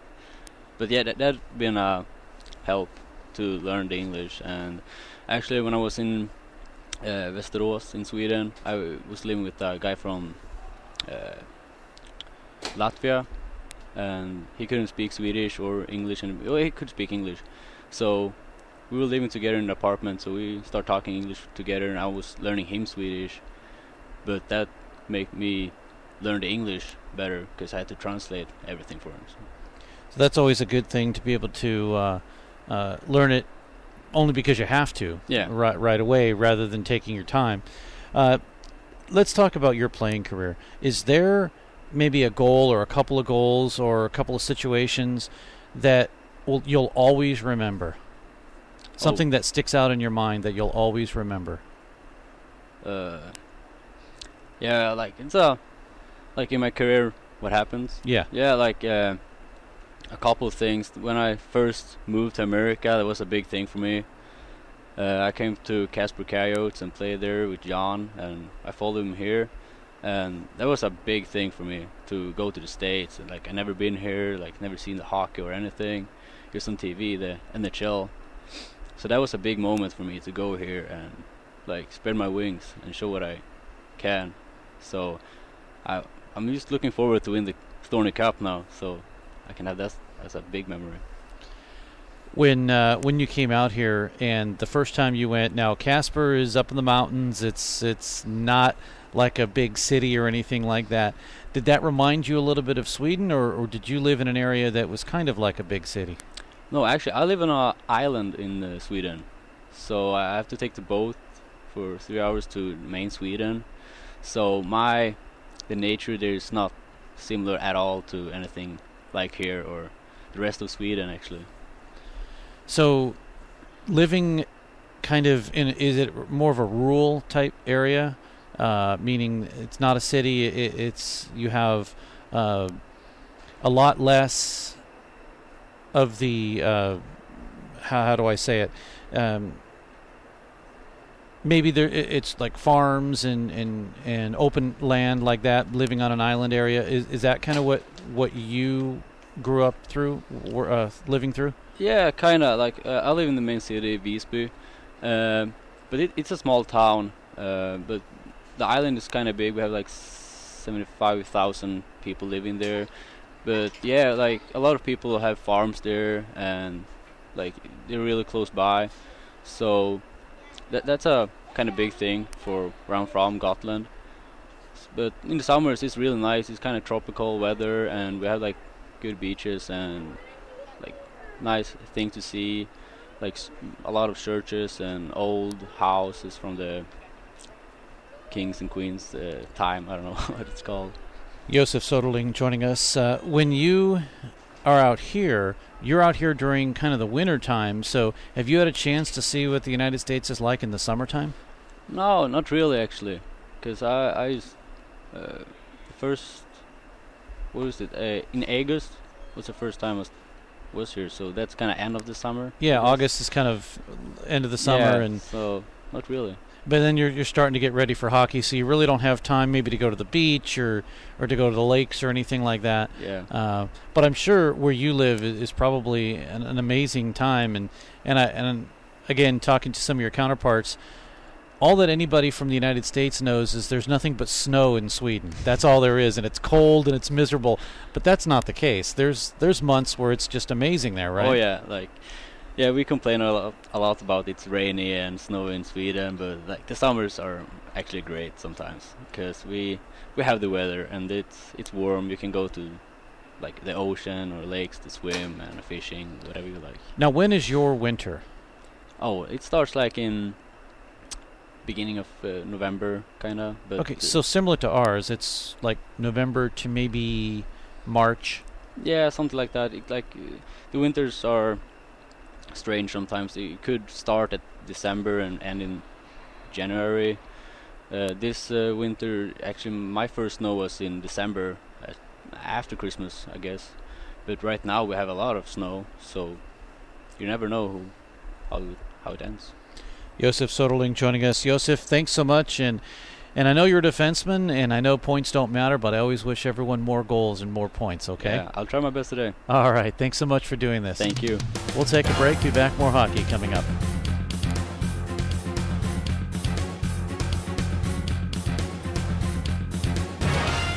Pearson Kelly Office Products presents Great Moments in Office Technology! When Julie gets bored at work, she writes funny captions to pictures of animals she found online. Then she realized she could send all of her pictures in one gigantic message to her coworkers. At that moment, Julie created junk email. Now, employees can enjoy their days watching auto-tuned sneezing pandas. There are plenty of ways to waste your company's money. Your copier shouldn't be one of them. Pearson Kelly Office Products. Business made simple. We all love the fajitas. Their margaritas get the crown. Don't forget the quesadillas. It's the best Mexican food in town. Now your favorite Mexican restaurant is open on Sunday. Yes, Maria's Downtown is open on Sunday. So bring your family and friends and enjoy Mexico with us 7 days a week. Hold on to your salsa and your chips. Maria's on South Avenue in downtown Springfield.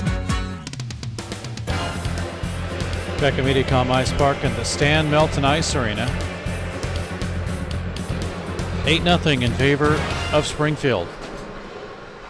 Braden Barone, Andre Cerny, Matthew Smishek, Eko Sengeti, Arkip Lendikov, Oscar Anderson with 2, and Nikita Sokov. Teams are making their way out onto the ice for period number 3. It is the final period for the Wichita Junior Thunder for this season. For Springfield, it's the final period at home. They will play in 2 weeks in the best of 3 series with Oklahoma City in OKC. Springfield has shown they can win against Oklahoma City. Something that early on this season Springfield could not do. And then for some strange reason, Springfield put 3 in a row on the board in the win column against Oklahoma City at home during a stretch of 7 straight between these 2 hockey clubs over 3 weeks. So the final 20 is ready to go, and we are set here at MediaCom Ice Park. Springfield skating from the left to the right, Wichita from the right to the left. I'm Steve Casson along with Gabe Daniels and John Cook. Schulteis and Houston are going to go. Here is Schulteis and Houston. And quickly, Houston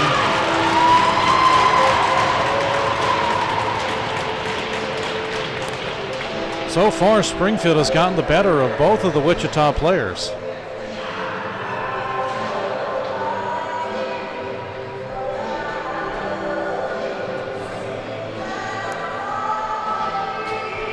That was Schulteis' first fight in his junior career.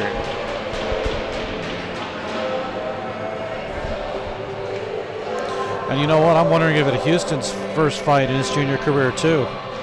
I believe that is his second fight.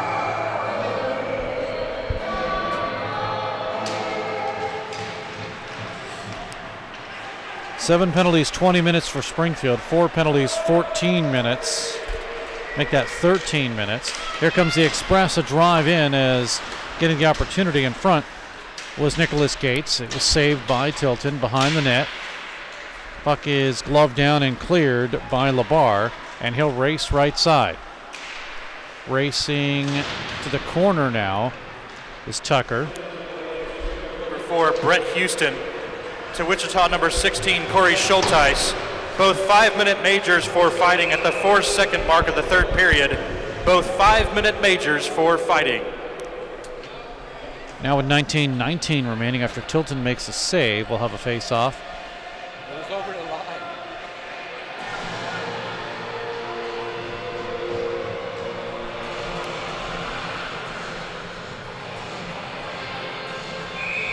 May have to take a look at that one again and see if indeed that might have gone over the line. And it was pretty close. But the officials say no. Near side board. Barone is there. He's going to work it. In low. Ekstrand. Springfield working it like it's a power play, but it is not. 5-on-5. Here's Herman. Up the middle. Barone, or make that Anderson, that is. Anderson gets pulled down by Inlow. No penalty. Play continues. Now Anderson. Bottom of the left circle. Up in front, and Herman fanned on it. Barone again to Herman.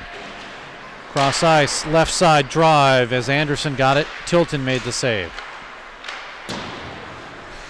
Near side with 18:32 to go in the period. 8-0 Springfield. Herman with a drive. Save Tilton. Big hit by Anderson. Now Ekstrand. Right side. Top of the right dot. Left side now. Here's a shot in by Kupka, and Tilton is able to hold on to that. 57th shot for Springfield.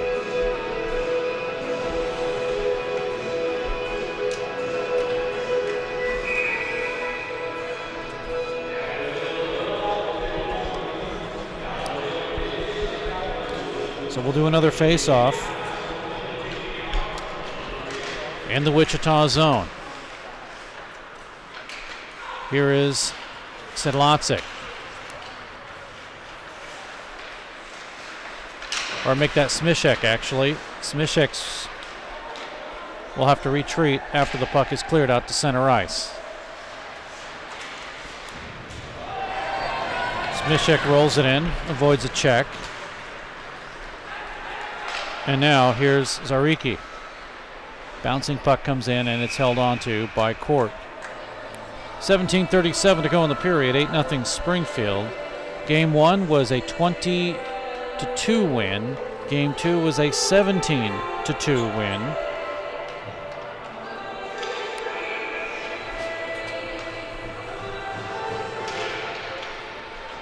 And here it's 8-0.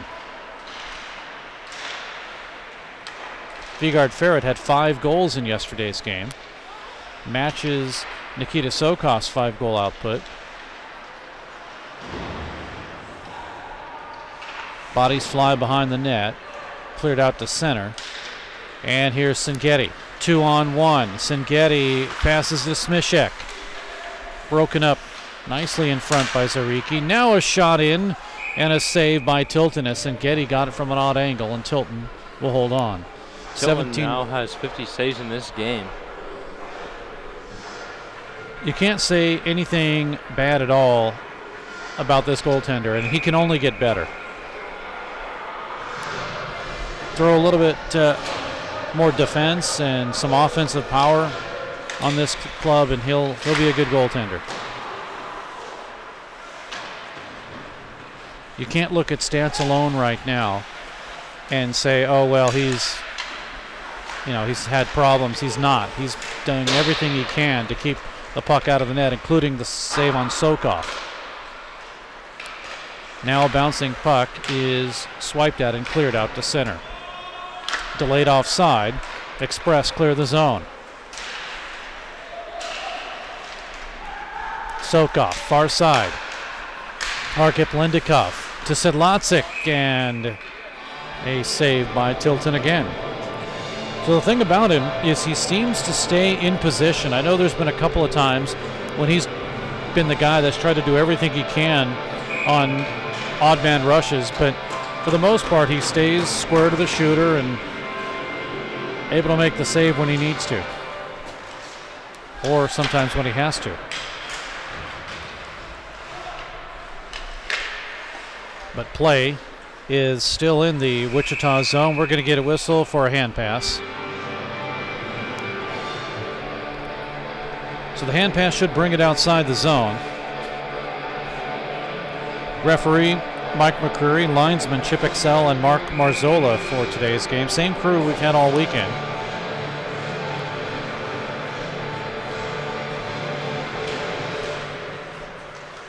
And Sengeti after the draw win down to Mason.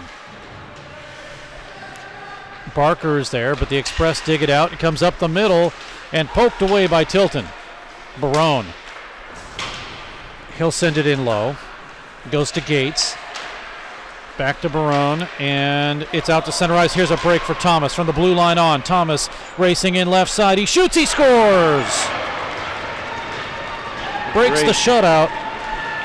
Great shot by Thomas, beats Court in the 5-hole. And it's an 8-1 game. And for Thomas, that's goal number 14. Here in the third period. This one coming at 4:14. It is unassisted.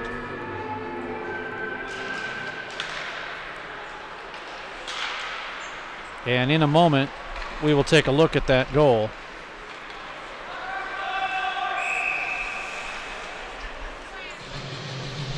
But Thomas gets it as he comes in from the blue line on after intercepting the pass. And Springfield now leads 8-1.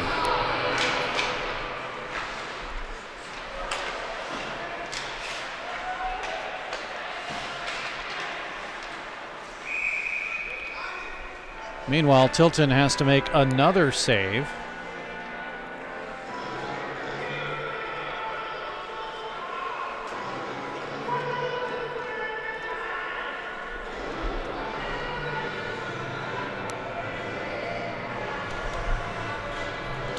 So with 15:27 to go in the period, face off in the Wichita end of the ice. Ekstrand breaks free, up the middle, broken up though. Braden Thomas, time of the goal at 4:14 of the third period, scored unassisted on the play by number 23. There's the official call. 61st shot now for Springfield, just the 16th for Wichita. And the Express 3-on-3 into the zone. Drop back pass. Here's Ekstrand. He shoots, and Tilton with some traffic, even though it was his own defenseman. He's able to make the save. Tilton right now has around an .868 save percentage in the game, which is not too bad considering the amount of shots he's faced. He has faced a ton of shots. As he faces another one there. 63 to be exact. In game one, he faced 56. Game two, 67. And now here's 63. Puck to the near side. Singetti. It's worked free to the point. Sent down in low by Sedlacek, but intercepted by Inlow. 3-on-2 for Wichita. Inlow with some new life now. He gets slammed into the boards hard. Play continues. And the Express have it. Doring races hard right side. Breaks free. Doring gets hooked. And we're going to get a penalty.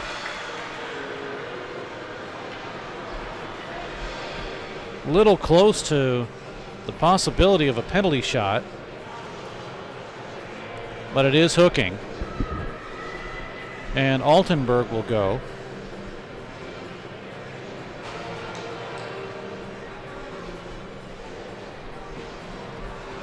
As he gets called for hooking.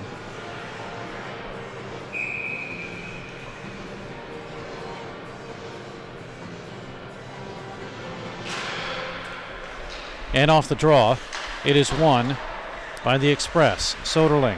This is power play just number 2 for the Express. To Doring.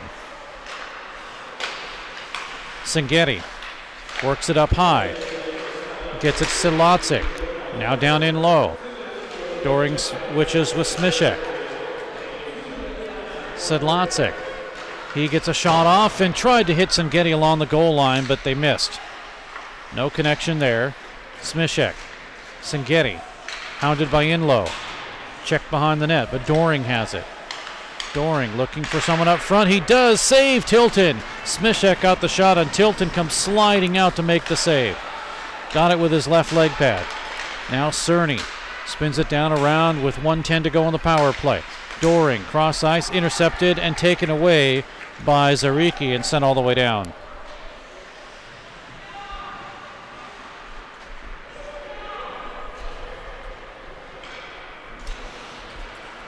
.53 seconds remaining in the power play.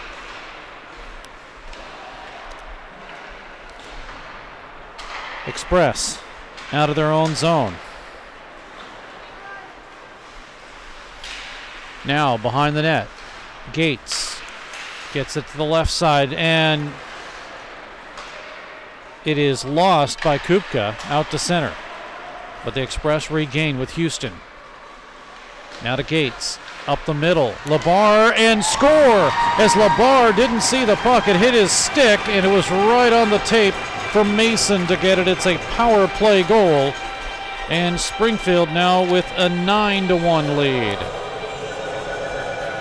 It was a good eye on Mason to see the rebound, and he's right there to jam it in to make it 9-1. This one at 7:18, and it's 9-1.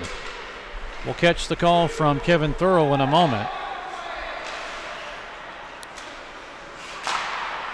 But meanwhile, the Express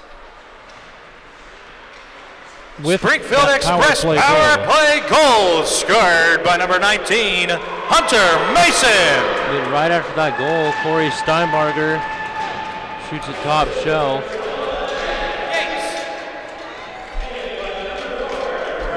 Houston Houston. Well, as you mentioned, Steinbarger comes in and gets a goal for Wichita here in the third period at 7:40.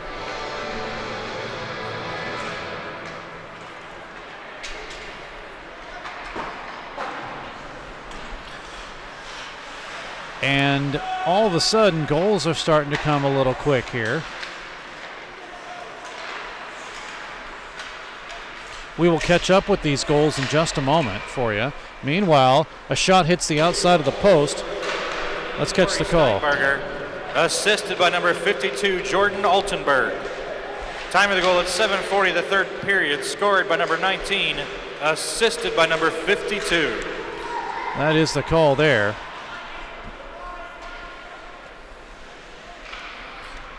Now with 11:38 remaining, here come the Express. Mason, or Anderson that is, after he gets the pass from Herman, and we come the other way. All the way down in, no icing. Anderson is there as he stepped in front of Steinbarger. We're going to get a penalty. It goes against Springfield, and the Express will touch up. Penalty will be assessed here at 11:13, and high stick, I believe.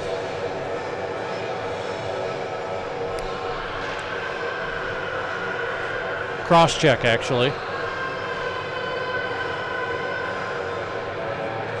Anderson again.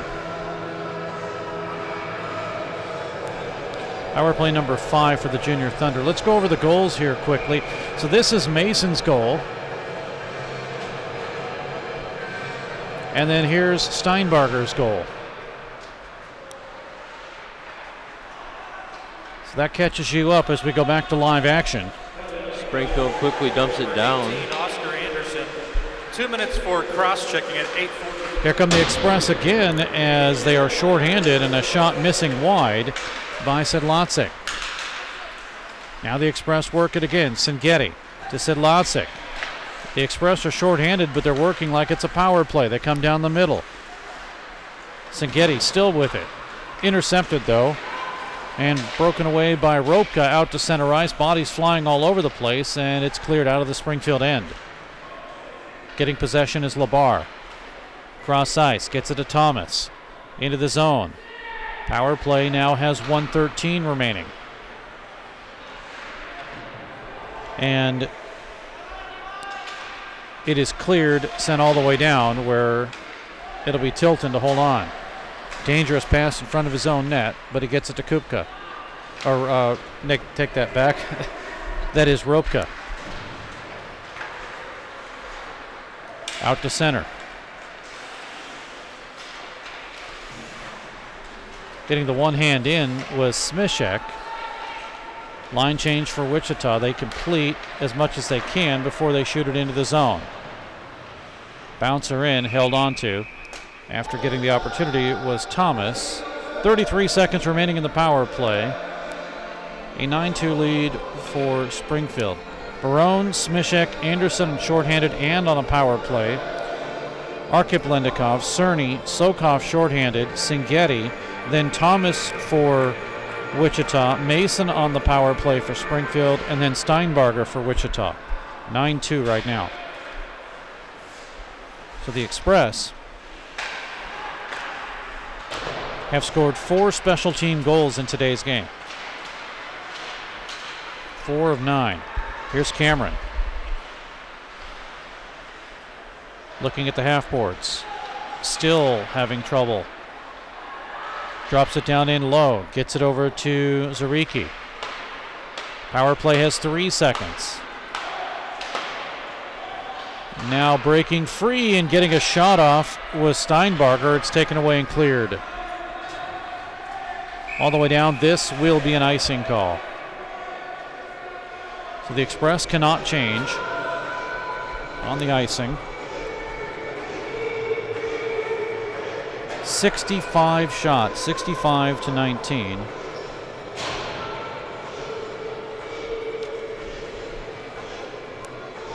I want to thank John Cook, who's supposed to be doing camera work, and he shows me a picture of 75 shots in the first game that was put on Tilton to go with his 67, and right now 65. Puck cleared back down into the Wichita end of the ice. 8:52 remaining. Springfield with Anderson stealing the puck. Right side. Now as he tried to get it up the middle to Mason, he does have control. To Sedlacek, blast in, save Tilton. Rebound at the half boards, cleared to the point, and it's Gates to keep it in. Now Nick's pass intercepted, in low with it. He'll carry it back in his own zone and set things up. In low, has his pass intercepted. Here comes Nick Gates. Gates right side, centers it off of Mason and taken away by Schulteis out to center ice. Winding up that was Barker to try to put a hit, but the Express raced through. Now Houston over to Sedlacek. 7:54 remains. Mason again avoids a hit. Houston through his skates, checked away by Inlow of Wichita. Now coming out with it is Ekstrand. Shot in, score by Sedlacek. It's 10-2.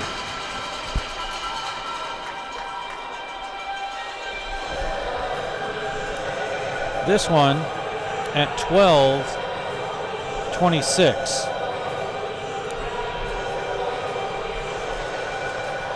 Sedlacek with Ekstrand getting an assist.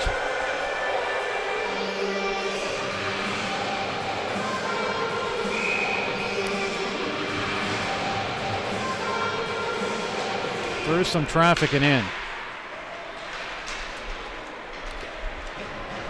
Dominic Sedlacek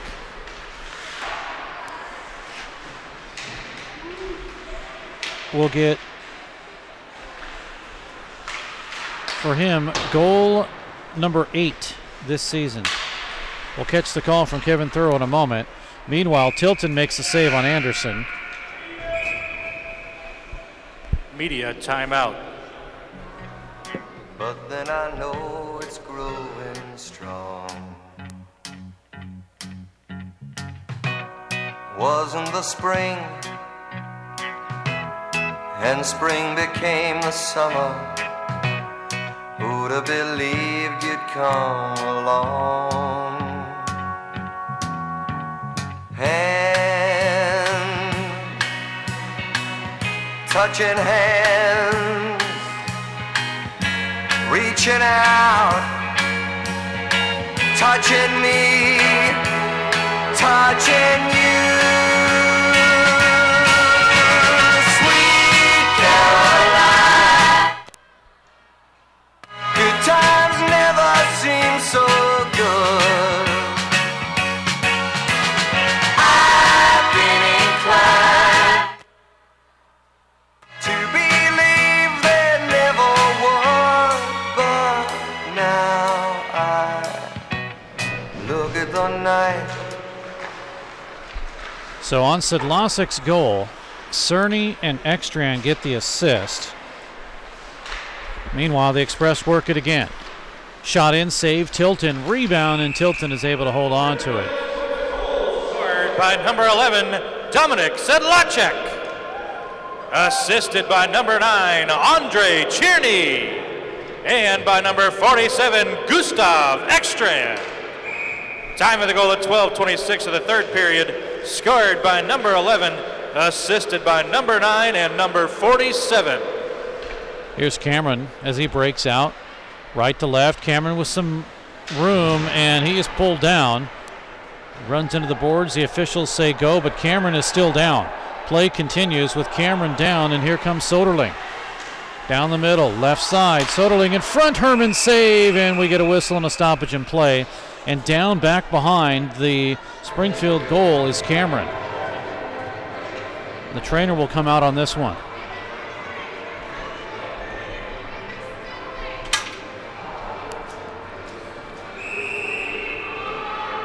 And we'll see if we can get a look at this one.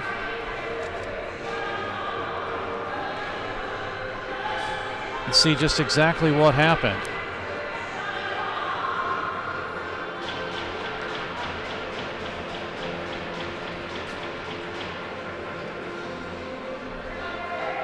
And looks like that was already after he was down. Let's see if we can take a look at this here now. Oh, so as he was sliding down on his knees, he got hit up high.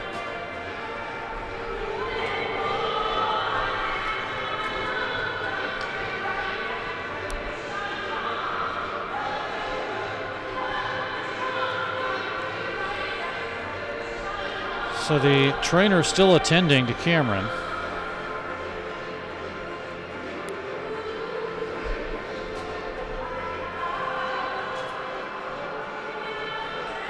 We'll slow it down again, and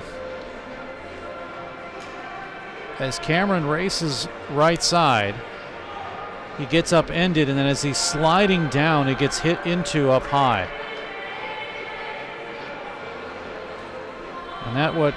And then slamming into the boards is what caused him to stay down, and he gets helped up.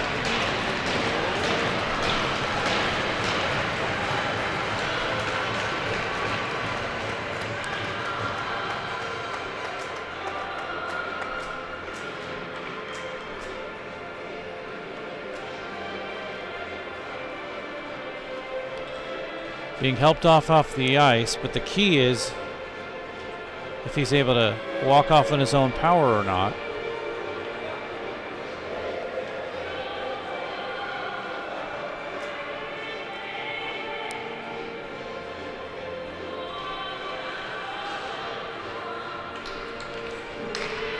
.6:32 remains in the period. A game that is a 10-2 lead for Springfield. Taken by Zaricki for Wichita, but intercepted by the Express. Off of Altenberg. Here comes Doring, blocked away from him, and cleared out to center. 70 shots, 70-19 in favor of Springfield. Thanks to John Cook, we now know game one was 75 shots.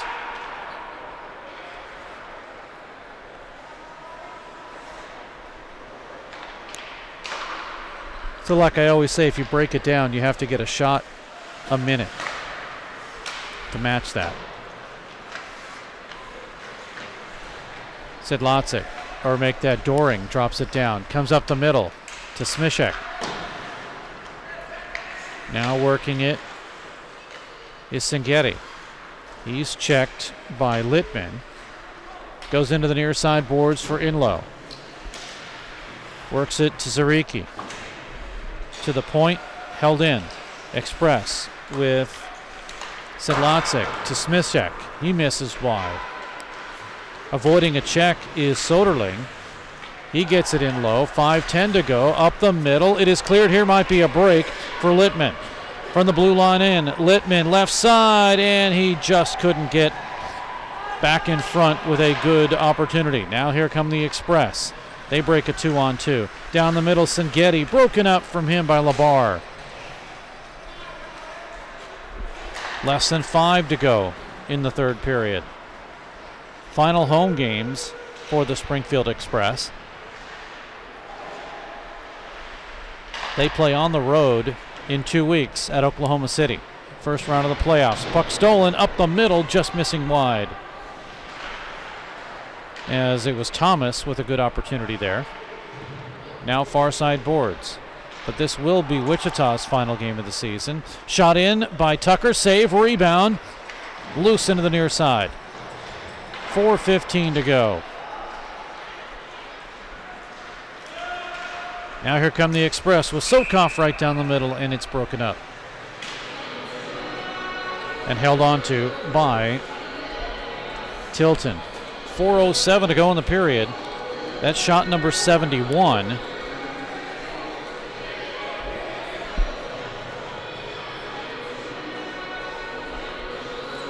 Face off to the right of Tilton. Philemon Lendikov. He wins it from Schultes, and the puck is deflected up and out of play. So we'll do it all again, but 4:04 remains.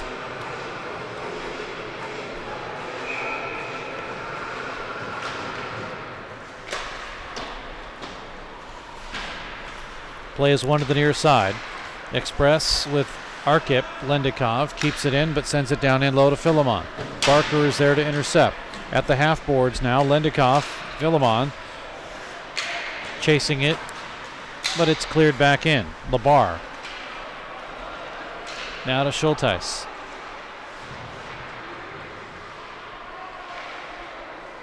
Puck into the Springfield zone, 3:34 remaining. Here's Lendikov. Arkip up to Sokov. He shoots, he scores! Sokov's 41st of the season. 11-2. So it's going to be the Russian line with the assists. It's Arkip and Philemon with the assists.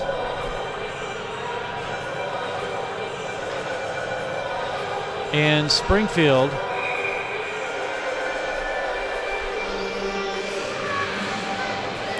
with a commanding 11-2 lead.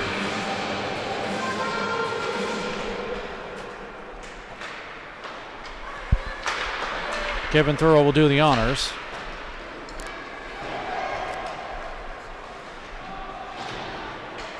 But here in the third period, Sokov gets 41.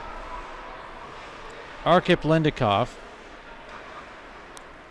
Springfield Express goal scored by number 87, Nikita Sokov. Assisted by number 17, Arkip Lendikov. And by number 74, Philemon Lendikov. Time of the goal at 16:35 of the third period, scored by number 87, assisted by number 17 and 74.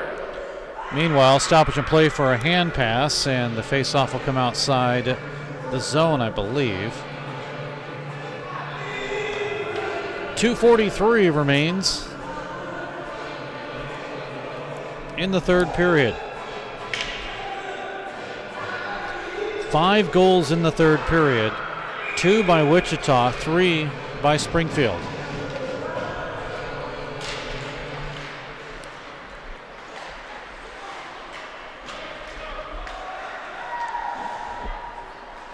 Play to the point, and it's Sedlacek who lost it in low, will chase, but the Express with Houston. Cross ice, now here's Mason. Mason with Gates behind him.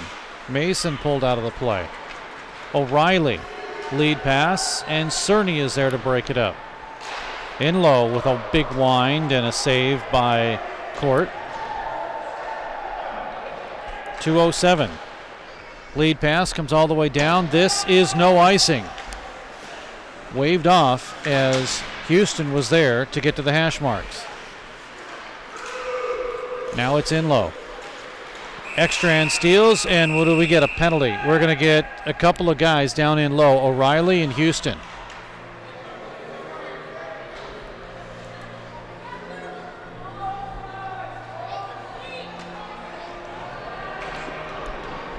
Roughing. Now,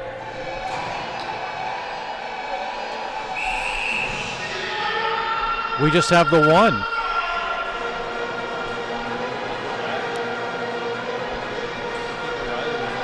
So it's a Springfield power play. Number 3 on Wichita just got tossed.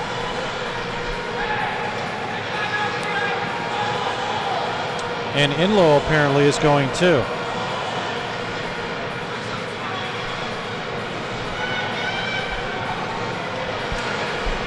Looked like O'Reilly wasn't happy with what happened there, as he was getting tangled up with Houston, and Houston had a hold of his stick.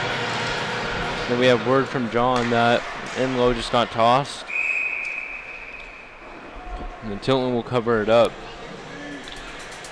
We'll hear from Kevin about these penalties in a second. But that means power play number 3 for the Express.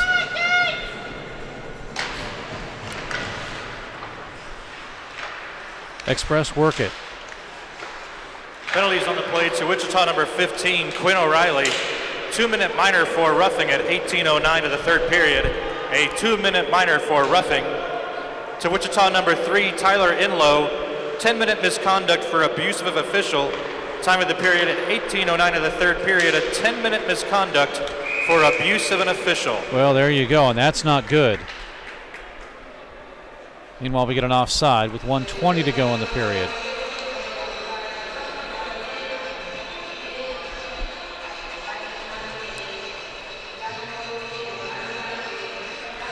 Faceoff will come outside the zone.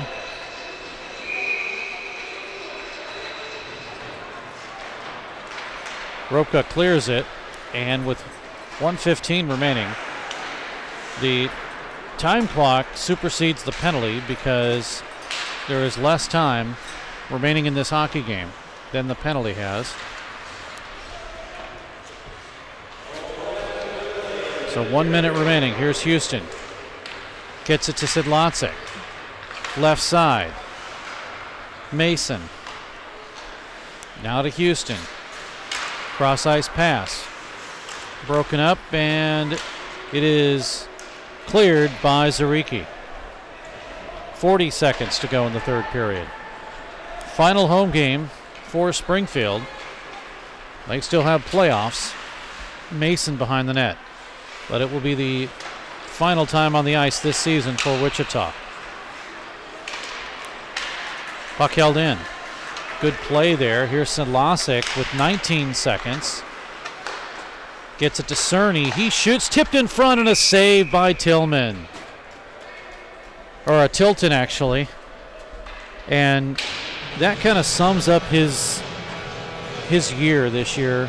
Tillman just getting barraged, and he has to make a save with guys just all sorts in front of him. 13.4 seconds remaining.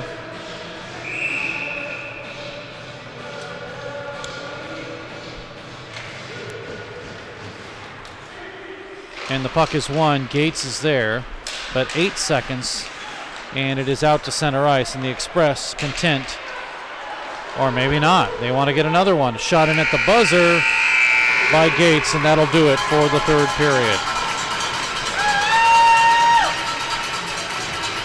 Springfield with 23 shots on Tilton in the third, 74 total. Brendan Court, 8 for a three-period total of 22. Power plays, Springfield was 2 for 3. Junior Thunder were 0 for 5. And 7 penalties, 28 minutes for the Junior Thunder, 8 penalties, 22 minutes for the Springfield Express. Goals in the third period. It starts off with Thomas for Wichita getting his 14th of the season. This one is unassisted, and it makes it 8-1. Then Mason for Springfield gets a power play goal, his 8th of the season. And Springfield back out on top 9-1. But Steinbarker makes it 9-2. The assist will go to Altenberg. And at 7:40 of the third, Springfield now is still in the lead at 9-2. But then Sidlacek makes it on his 8th goal of the season, 10-2. Cerny and Ekstrand with the assist.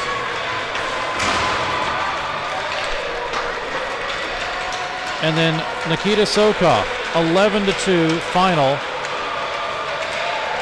As Sokov gets his 41st of the season, the Russian line, Arkhip Lendikov and Philemon Lendikov end up with the assists.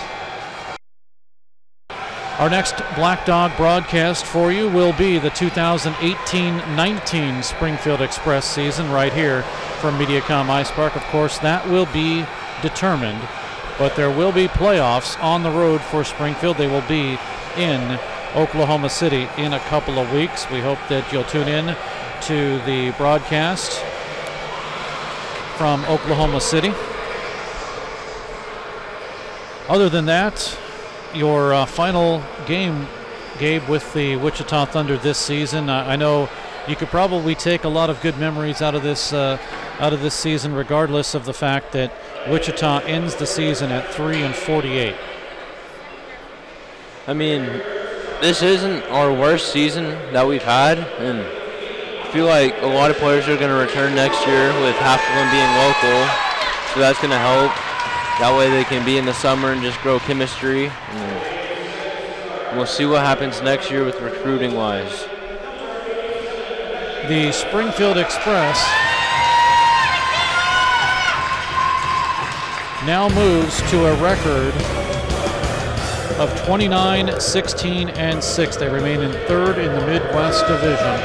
Goals by Braden Barone, Andre Cerny, Dominic Sedlacek, Matthew Smishek, Eko Sengeti, Arkip Lindekamp, Oscar Anderson, Hunter Mason, Nikita Sokoff with a couple, Anderson with a couple too, and it's an 11-2 win for the Springfield Express.